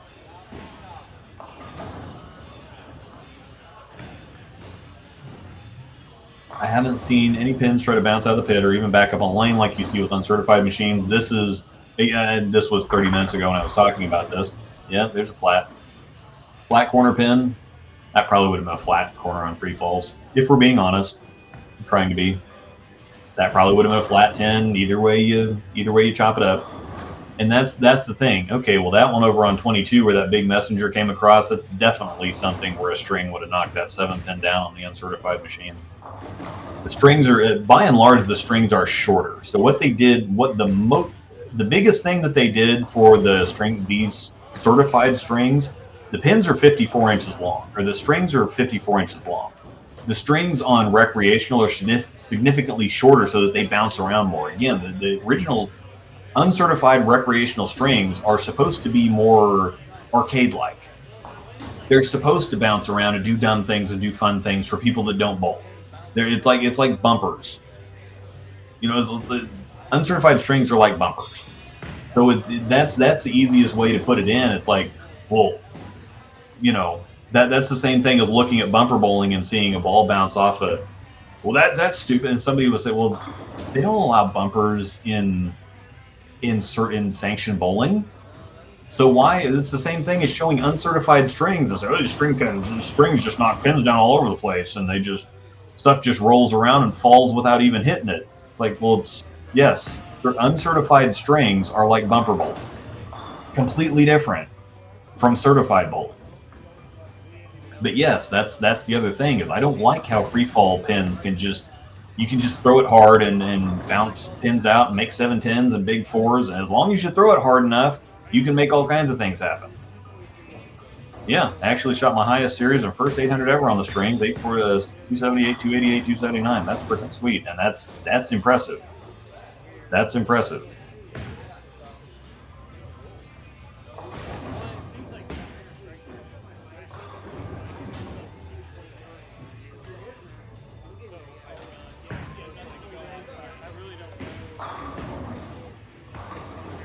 No, we've run into a problem where a pin would wiggle, it would count as a fell, and my league voted to take whatever the string scored. So if you get a ringing 10 pin and it wiggles, it counts if the machine counts it. This isn't, this shouldn't have been a thing, because sometimes on freefall machines, the cameras get off a little bit and they don't see all the pins. So there's a thing, it's like, okay, well, the camera's not seeing the 7 pin, so if you leave a 7 pin, it counts as a strike. If the pin is still standing, you know, and there's no interference that actually knocks it down, and the camera just didn't see it, or the machine didn't register the hit even though it still stood up, that would be something on free falls that would have been set back up.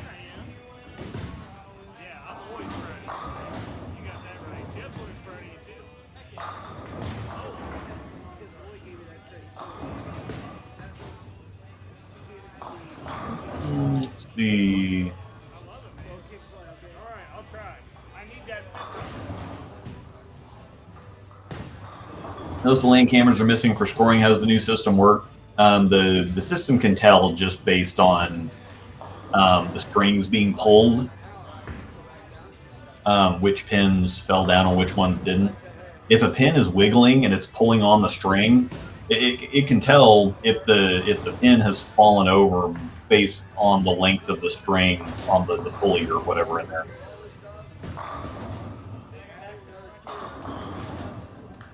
Oh crap, Bob! This never alerted me. Sorry, I'm 30 minutes behind the. Keep up the good work. Do you think oil patterns will be tweaked? I really don't think so.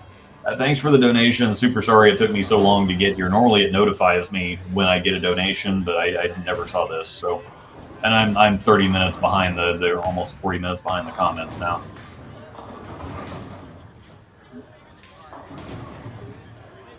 Keep up the yeah. No, oil patterns won't be tweaked. That really didn't have a whole lot to do with how the ball is. Because centers, proprietors right now want big scores. They don't want, nobody wants integrity. Everybody says that they want integrity and they won't want strings knocking pins down, but they want reactive balls and wide open house shots. And if they don't have an easy shot and they can't keep their average at 220 or 230, they're mad. But then they try to talk about integrity on the other side. Doesn't make any sense.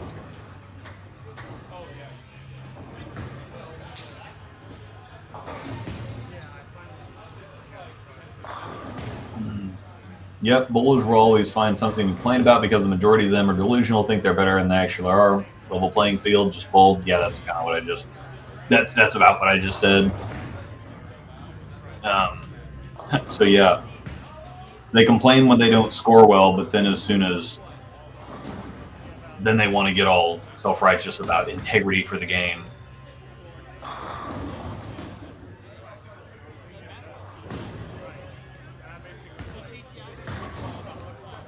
Okay, this is back again when I was talking about wood lanes 30 minutes ago. Bowled league for a few years on wood lanes back when I lived in North Carolina. Loved it. Completely different experience from synthetic. Yeah.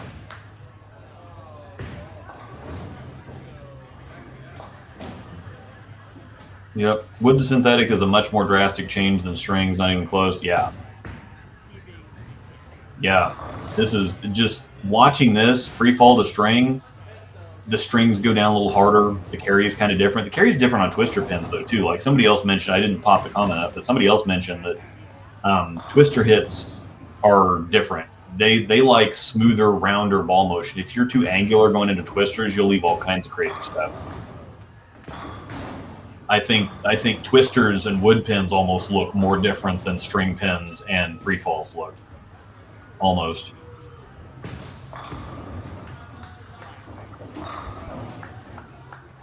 You know, how I feel with COD or Halo is, yeah, same thing. Call of Duty, when it used to be your hardcore early, you know, your kind of like World War I, World War II, kind of older wars type of games is what Call of Duty used to be. And then they have people flying around on jetpacks and wall running, and now you have, even if it's more serious with modern warfare, with like current technology, but you still get into multiplayer and see people running around with a Groot skin or or Nicki Minaj running around. It's just there's some people that just like this is stupid. This isn't like what I used to play 10 years ago, and I'm just not interested anymore. That is, and Call of Duty people it sounds the same way with something like that. With people, this is stupid, and this is dumb, and everybody just in the comments is like, okay, boomer, then don't play, go play something else or get out of here or whatever. So if you don't act angry about it, and if you don't try to throw reasons in there or whatever else, and you say just, man, I played, I liked Black Ops and Modern Warfare 1 and, World at War and stuff like that. This new Call of Duty stuff it just doesn't do it for me. And people will generally kind of leave you alone about it, or they will actually chime in and say, yeah, it is a whole lot different. It's wall running is completely different. I actually really liked Infinite Warfare, but it's laser guns in space. I liked it because it played well, but at the same time, it is laser guns in space. So I could very easily see how people would have a issue with that.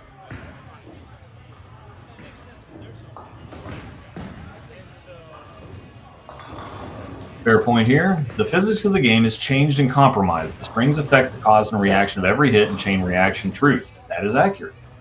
Don't have a problem with that. That's why people who hate it and can't explain it, that's the reason it's absolutely different. It is different. Yeah, the pins do carry differently. Just because strings aren't knocking down pins doesn't mean that people can't still dislike it because it's different. Twister pin. I can understand people not liking twister pins because they don't act like wood pins.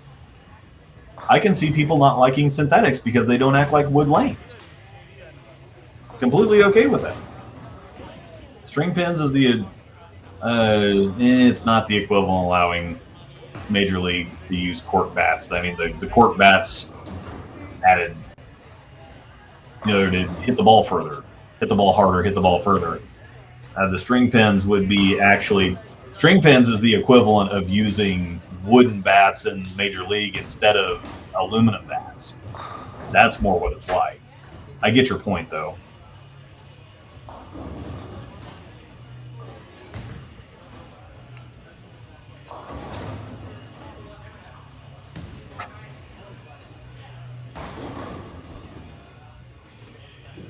So no, strings attached to the pin alters the path. That's a fact. That is correct. I agree with that, despite the type of string. It does, yes. Again, like I mentioned earlier, when I'll ask Packy about this, but he's not bowling on. Oh man, I've almost cut up the. So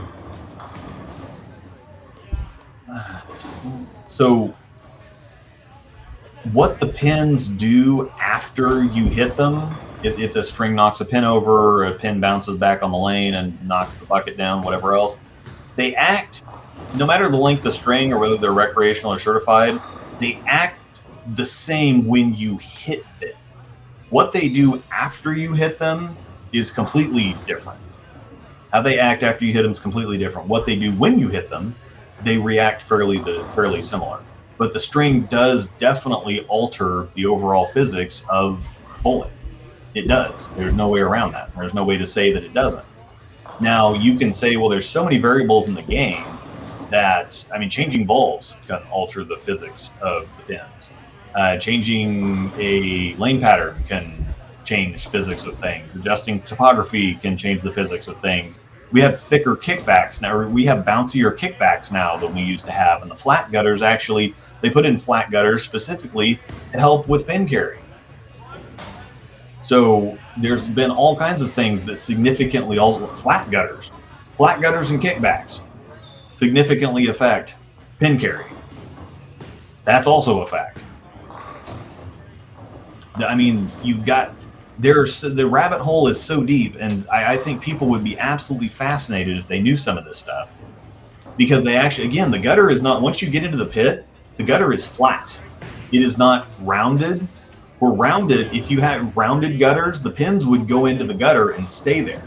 They made them flat so that the pin would hit the flat gutter, bounce onto the kickback that's designed to make pins bounce more, The kickbacks are plates on the side. So if you look at lane 26 and you see the, it's really hard to. There's a little extra thick plate that's kind of on the side of the lane on lane 26 on the 10-pin side. That's a kickback. And a kickback is designed, it's an extra little plate there that's designed to create more pin action. Because they wanted more pin action, and so it's like, okay, well, we make the gutters flat so the pins don't go into the ditch and die. So they hit the kickback, they hit the flat gutter, they hit the kickback, and then they fly in messenger and take out pins. That's okay. Depends on, that's okay, and that completely alters the physics of the game too.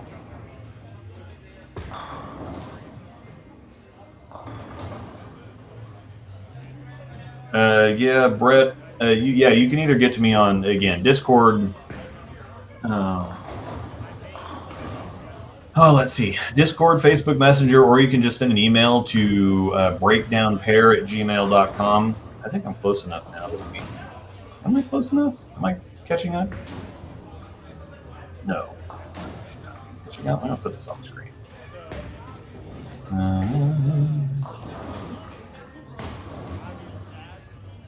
So yes, if you want to contact me directly, this is the easiest way to get to me. I check the email at least once a month, so I will get back to you sooner or later. However, this would be the best place to contact me at. I just need to check the email more often.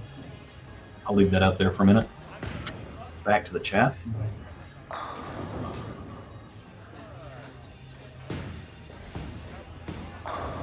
Real solution, I don't necessarily disagree with this either.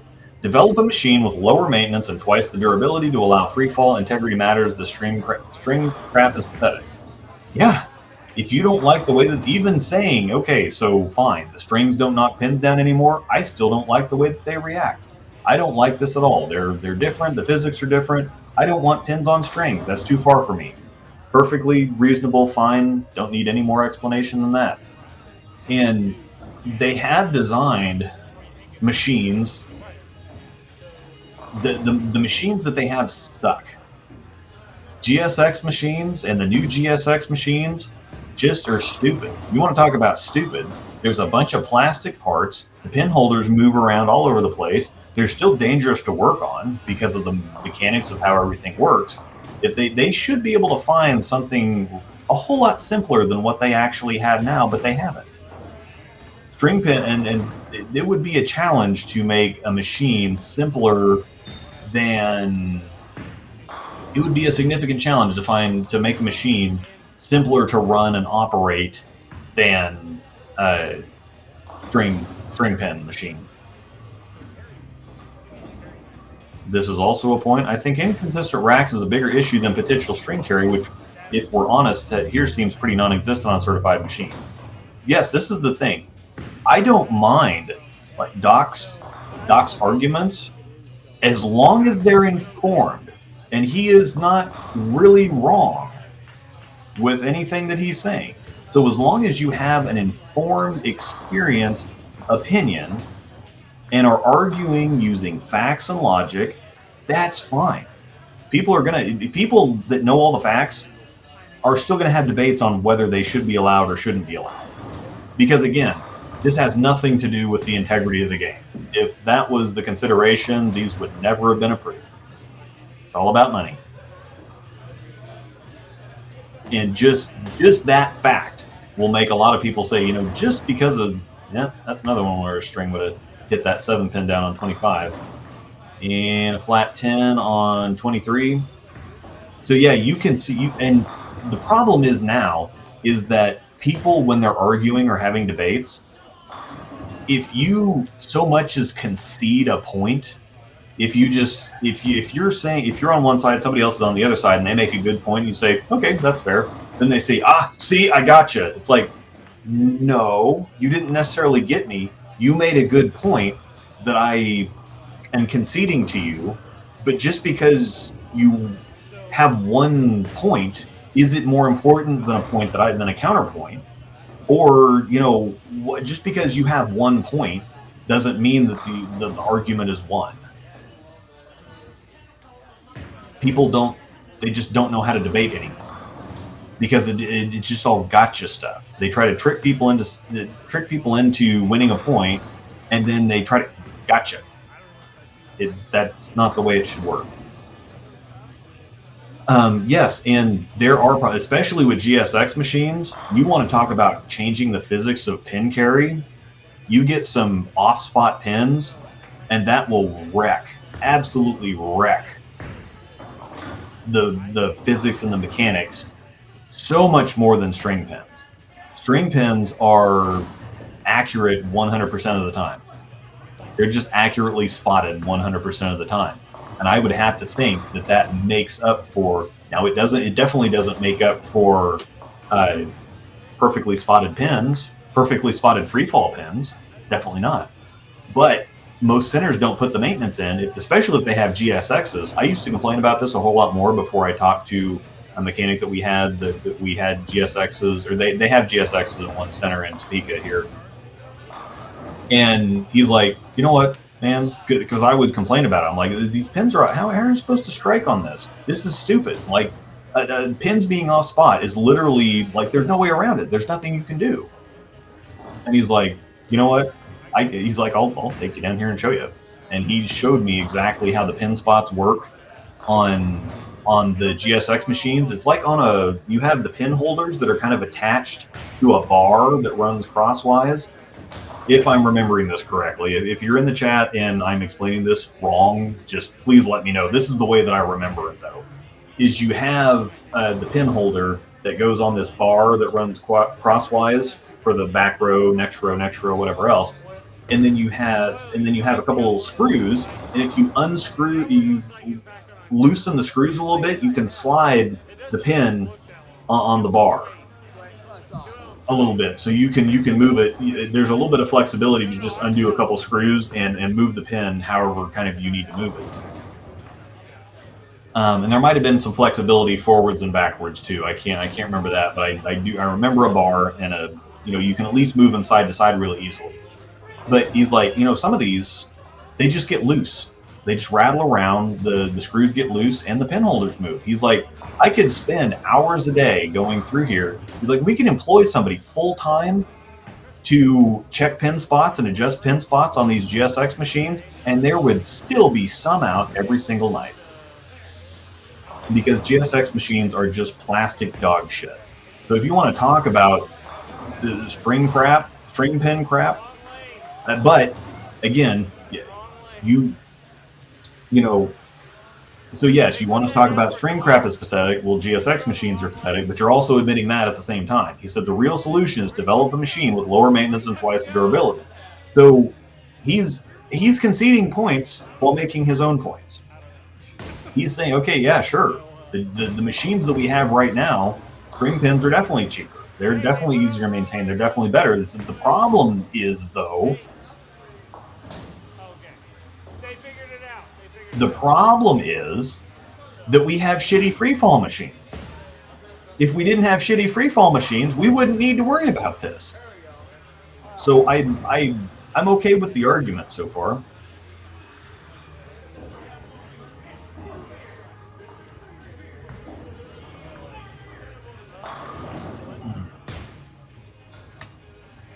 Anyone shilling for string pins has a financial incentive put on them. Yeah, I'm not. James says that's a bit bold. Luke isn't shilling for them. He's just pointing out crap arguments against them. I'm not necessarily sure that Doc was saying that I'm shilling for them. But he says anyone shilling. Yes, anyone promoting string pins necessarily more than likely has a financial incentive. I would tend to agree mostly here. Anyone that's really talking up string pins or really saying, oh yeah, these are great, we need to do this, there's probably some financial motivation. It's either USBC or they're a proprietor or something like that. So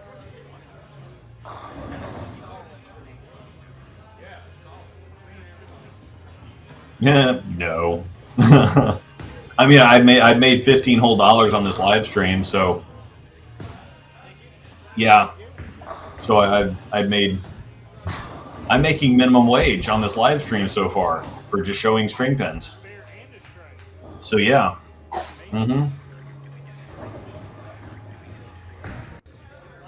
You know, I could, whoops.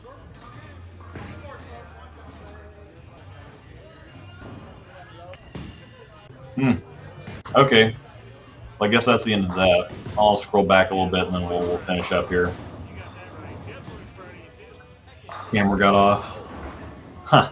But yes, that's the other part of the thing is if I quit YouTube, I would make considerably more money if I just sat on my couch and watched TV.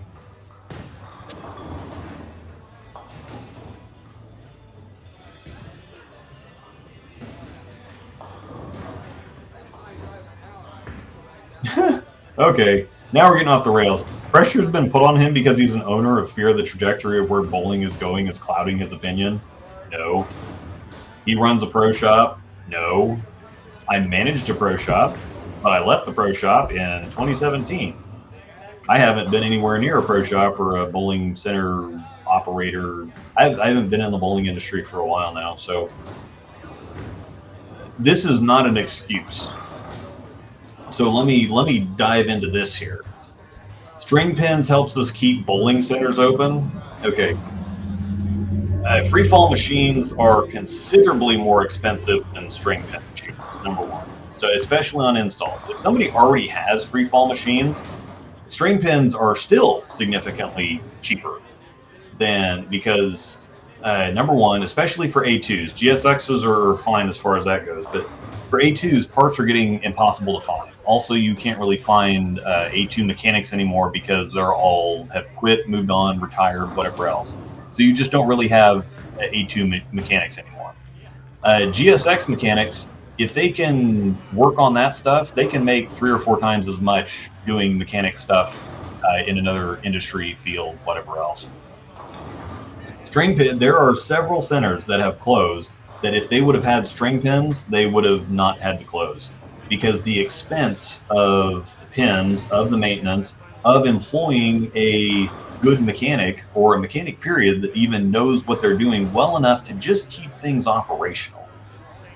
I've been told, I have somebody that's told me that they have a string pin center, and he's like, I can teach a high school kid that works for me over the summer all they need to know about running string pins, fixing string pins, whatever else. I can teach them all they need to know about string pins inside of a week. So they don't have to pay a mechanic. They don't have to worry about parts. They don't have to worry about all these expensive everything that goes on with the freefall machines, mechanics, maintenance, the safety hazards. Number one, if somebody gets hurt, if you watch the Undercover Boss episode where Collie Edison, when she was with Bolero, when she went undercover and she was working with the mechanic in the back, who the mechanic was like 55 or 60, by the way, that she was working with, she was terrified at how dangerous those machines were. And considering that if you so much as lose the tip of a finger working on a bowling machine and they can, sue you for hundreds of thousands of dollars, anything safer to work on is better.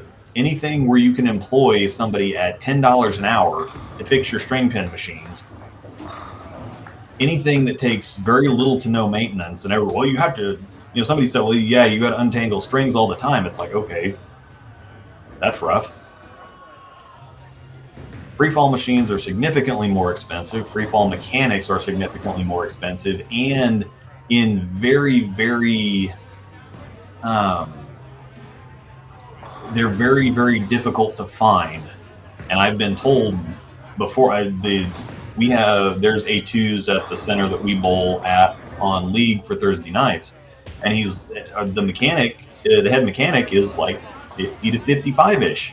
And they actually had their mechanic got in a bad car wreck and was out of work for probably 3 months, 4 months, 5, 6, rehabbing. and they kind of made it work. But he told me after that, he's like, yeah, if this guy retires, I'm screwed. I have no idea what we're going to do. So yes, using the excuse of string pins help keep bowling centers open is bullshit. It is absolutely not bullshit. So while I agreed with some of your earlier points, you obviously have no clue what you're talking about here. I do not run a pro shop. If centers close, his business suffers. I don't have a business to suffer.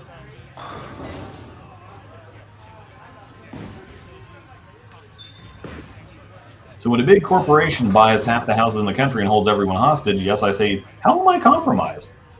Now see, this is exactly what I'm arguing against. Somebody that's just going on a rant that has absolutely no idea what they're talking about, making up a story in their own head to try to push their point. How is this any better than USBC? And how is nobody in the comments is taking you seriously. Nobody that's watching this is taking you seriously because you're just ranting about something that you have no clue on. And so this is completely destroying your credibility and your point that you're hoping to make, which I was agreeing with you earlier because you were making good points. Now you're just off the rails. So MLB would never allow a corked bat. Well, again, string pins are not a corked bat, obviously. Corked bats are to increase velocity. You know, corked bats is cheating to improve things, not changing things to, deaden the bat. That's why they have wooden bats in the first place rather than aluminum bats. String pins are the wooden bat to free fall pins, aluminum bats.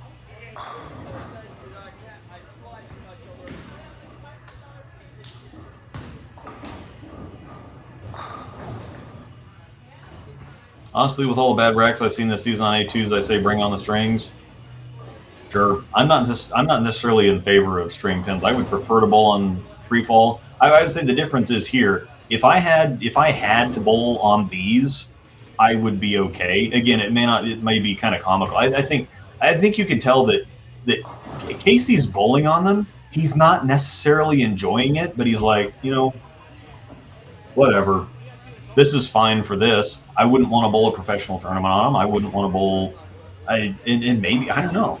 They might be fine, but you can just tell that the older generation is just not going to be as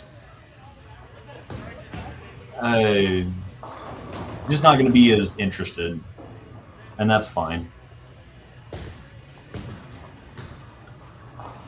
Yep, looks so much different than the carnival types I've seen a lot of. Yeah, the certified strings act totally different than the carnival version. Again, I think the best analogy that we stumbled upon earlier was that carnival strings or recreational strings are bumper bowling compared to certified strings and not having the bumpers up. I practice on them in the Boston area. I had to be way more accurate than with free falling pins. That's absolutely a thing.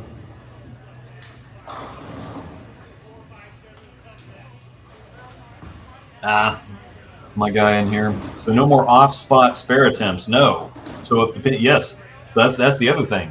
How many times have you had a spare get picked up by the rack, and then they set the pins down in the wrong spot, or like the pin gets off between the machine picking it up and setting it back down, so you have a 3-6-10, and then all of a sudden the machine picks it up and puts it back down, and somehow the 6 is off, or like the 3 is off, or something else.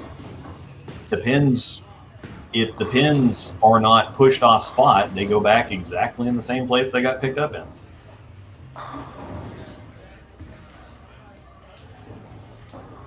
I was talking to Chase Valenzuela, who's the manager for the pro shops Casey bought. He says Casey was telling him that these pins were much more legit, just got to find a way to carry like twisters.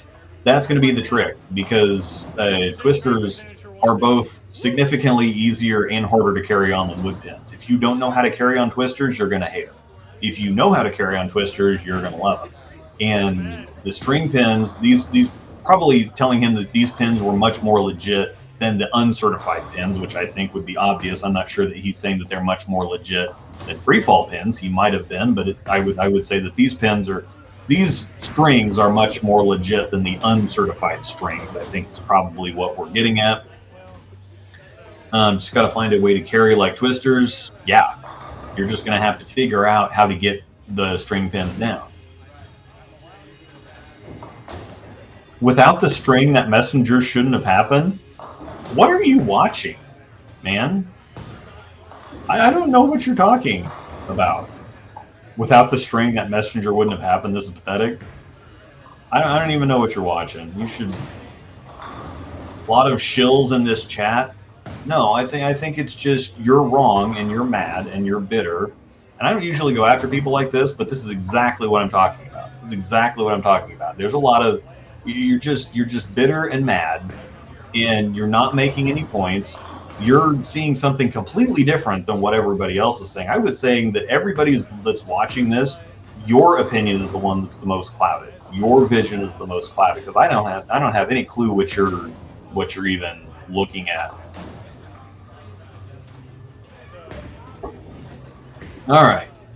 It's about time for wife's about home with food, so I'm about to get off here. I will try to catch up with the comments. I'm not going to spend near as much time on them as I have. I'd much rather bowl on free fall. Going to lose a lot of my carry on these. That's fine too. I don't really, not really mad at that either. Yes, this is the thing. I'm not shilling for strings in any way. I'm not either. I'm just tired of the people making stuff up. And I would add to push an argument. You know, Mr. Doc is in here making stuff up to try to push an agenda. And I'm not, I am not disagreeing that string pins being approved is not against the integrity of the game. I don't disagree that they carry completely differently. You're just seeming to say that the pins are unfairly making higher scores. We watched this. If we were seeing the monitors or the scoring right now, you're not seeing a lot of 200 games. How are you seeing it? People are shooting at spares every other shot, if not every single shot. I don't even know what you're watching.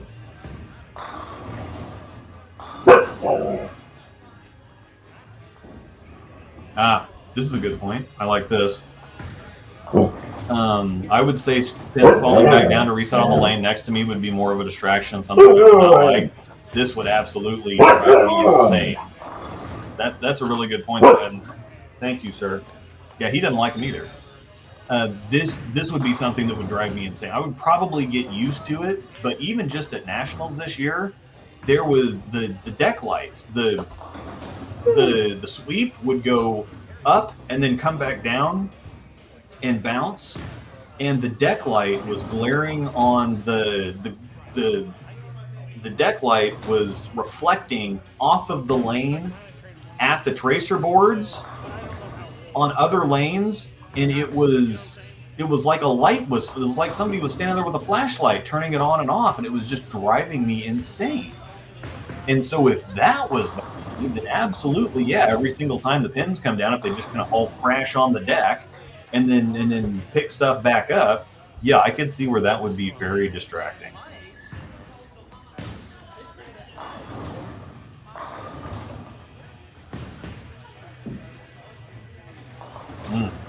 Super Mario RPG came out. Yeah, I want to try Super Mario Wonder too. So, yeah, I agree that they look a bit like dead wood pins. And there's another hit on lane 25. Yeah, we've seen this one before, I guess, but it would actually be really interesting to see plastic string pins. People lose their mind by that. Yeah, possibly. I've heard you lose about 10 pins. Bowling on these string pins are actually harder than normal pins. Yeah, they're harder to carry on. I think you can see that. If you actually go back and watch, if Mr. Doc wants to have an actual reasonable opinion, go back and watch and make a list and see all of these times where you think that the string was unfairly knocking pins down.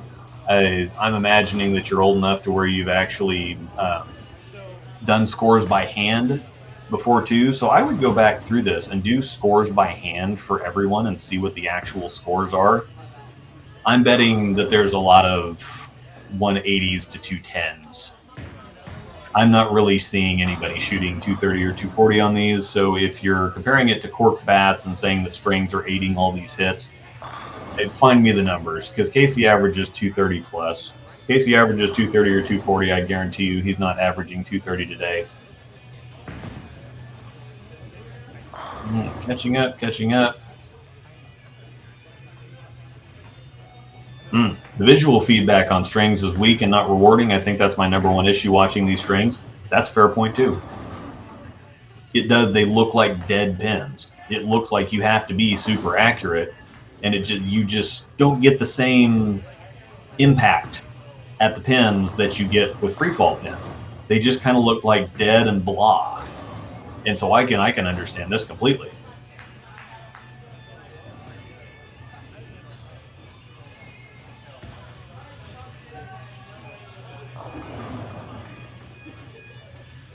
Yes, people don't know how to think in grayscale. Everything's black and white, and people feel the need to pick a team, and that's politically driven. Because it used to be that, you know, if you were in the middle on a lot of issues, you were considered reasonable and that you could think. Now people, it's like, well, if you don't absolutely 100 agree with my opinion, you're just a sheep. You're just this or you're just that. You're just lost. It's like, well, no, the people in the middle are the only ones that aren't lost, because they understand that everything's not black and white. Some issues are, but a lot of stuff lives in the gray area.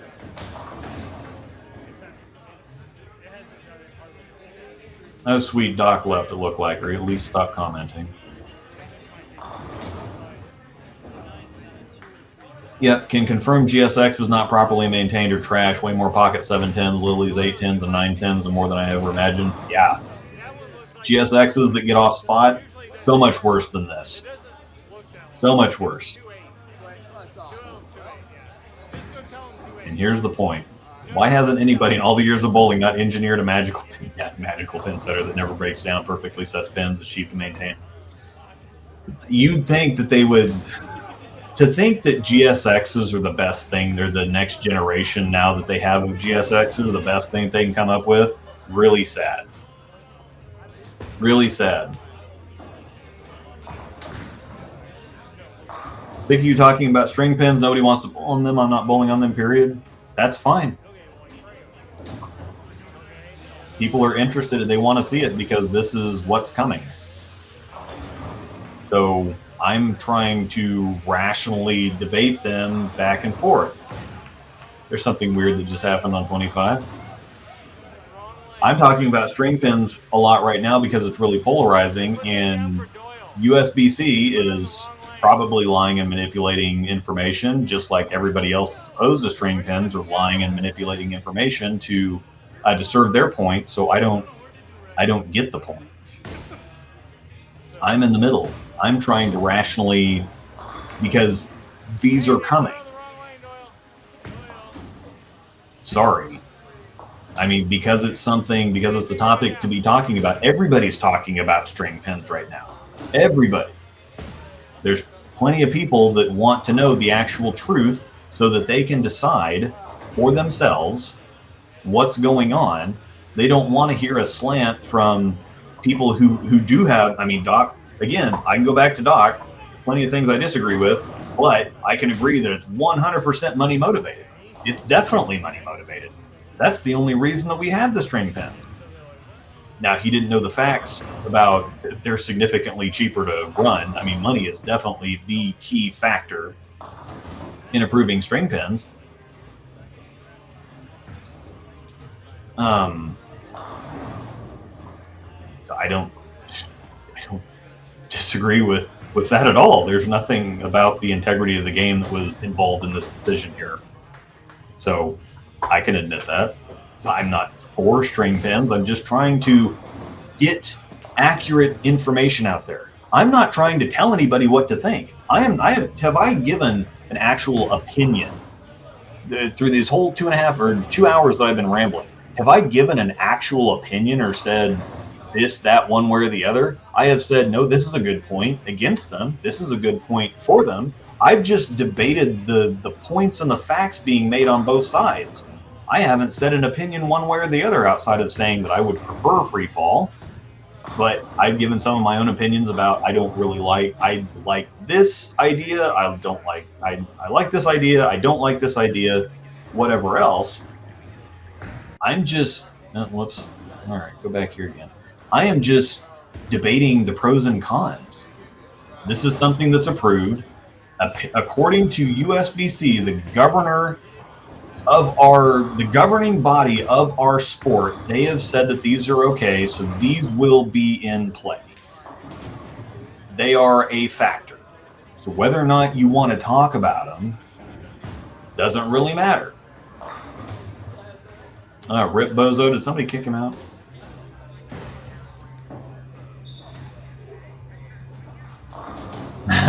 Doc Holliday is a planted shill for the free fall pin setter industry, confirmed. Oh, okay. Court bats were only to reduce the weight. Faster swing speed as a result, not for trampoline. Okay. Yeah, I really don't see how Corp would have, increased coefficient of restitution. That's what I was wrestling with a little bit, but thank you for the information. See, it's possible to receive accurate information and actually change your mind or be educated on something. I didn't know. I was grasping at strings. Grasping at straws. Whatever else. So yes, that would make sense. You reduce the weight, faster swing speed. As a result, not the trampoline effect. I have been corrected and educated, and I accept it. It wasn't that hard. I'm actually, okay, same thing. All right. Wife's almost done with food. Let me send a text back, and we'll get off this thing, probably. Possibly. Thanks for everybody for, if you've been here for this whole thing or for the entire thing, I've been live streaming for 5 solid hours now, so.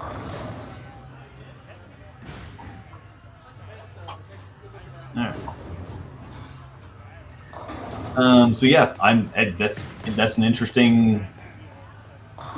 I didn't know that. Probably should have known that, but didn't know that. And that's an interesting fact there, and I'm glad you shared it. I think Doc accidentally clicked on the Sean Rash string pin video and complaining. Yeah. This is another thing. These are coming, but I wouldn't think that. Balls. They're coming, but I wouldn't imagine that they're going to be.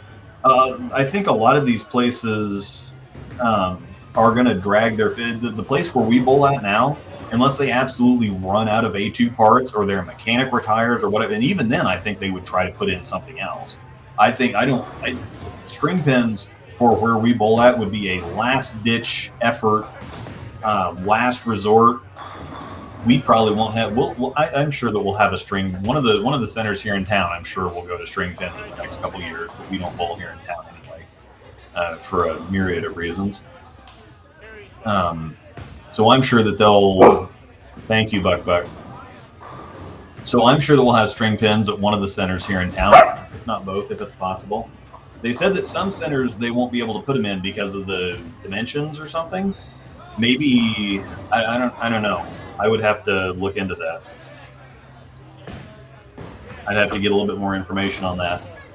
But yeah, some places will be fine, and they'll say, "No, what? We're not going to string pins, even if it costs me more money. There's some free fall centers like ours here in that we bowl at here. I don't think we'll ever have to worry about it here at the center that we bowl at. I'll be done bowling. I know, Buck, almost done. I'll be done bowling for one reason or another before I have to worry about string pins, I think. Thanks for the streams today. Well, thank you for hanging out. I've appreciated it. So, the dog's frustrated. Yes, the dog's definitely frustrated. Yeah, the deck lights at Nationals. I'm glad somebody else saw this. Deck lights were the frickin' sweep bouncing up and down and flashing those lights was annoying. Yeah, that visual comment was really intricate. Didn't notice it until it was brought up. Yeah, I didn't. Yeah. So anyhow,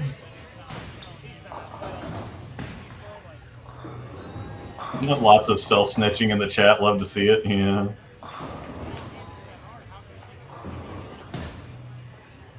Yeah, the people that say that they won't bowl on string pins and actually not bowl is non-existent. We had 32 lane house, 5 bowlers a lane fill after listening to everyone and their mom saying that they wouldn't.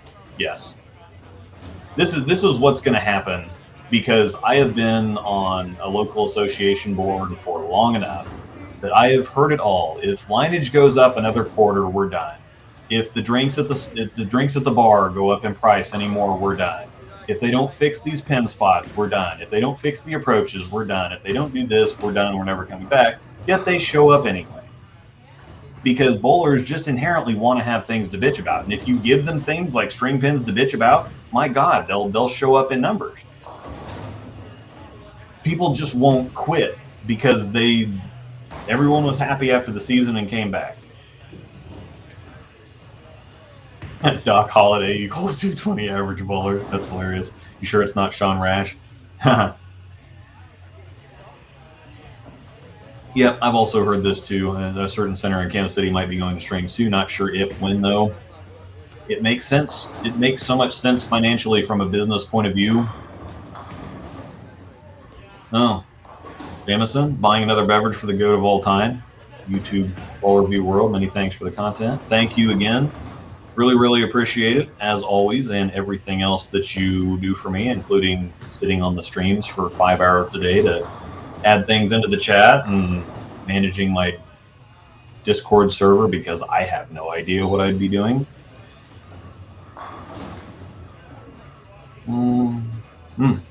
Yep, cool. I'm going to finish my shift now that I'm done at the workbench. Thanks for the discussion. I'll shoot you a message with some video later for educational purposes. That would be awesome. I really appreciate it. I think the wife is almost home with the food. We've seen over 2 hours worth of certified string pins. And as far as integrity goes, unless you're Doc Holliday, oh yes. You have any old Fezziwig from Sam Adams? Yeah, they just got them in the local liquor store here a week or two ago. I like that. I like Shiner Cheer. That's some really good stuff too. I do like some of the kind of spiced Christmas beer. So yeah, I'll have to try some of those. I'd have to get the Shiner Cheer though. I don't know why that's so good. Pecan and walnut beer just does not sound good. Somehow they make it good. But so yeah, I mean this is not trying to sway anyone way or the other. I've mentioned and debated several pros, several cons, back and forth. I'm just arguing against stupid arguments.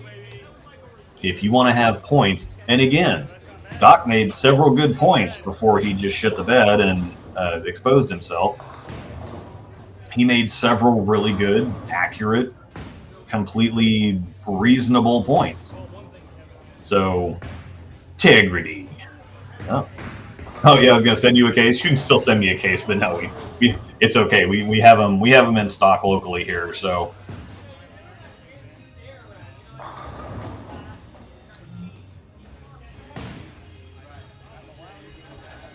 anyhow, yeah. So I'm gonna go let the doggos out here because they've been the other two have been waiting patiently. The big white one is throwing.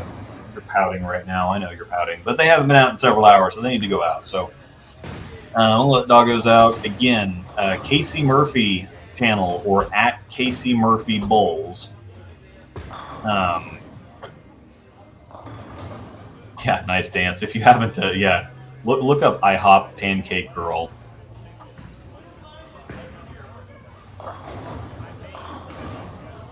Saying Doc exposed himself makes it sound like he got kicked out of the Tuesday Mix League. Yeah. Anyhow, you can make any decision or come up with any opinion that you want to after seeing this. I don't care one way or the other. I'm just trying to make sure everybody has the facts, everybody has the information.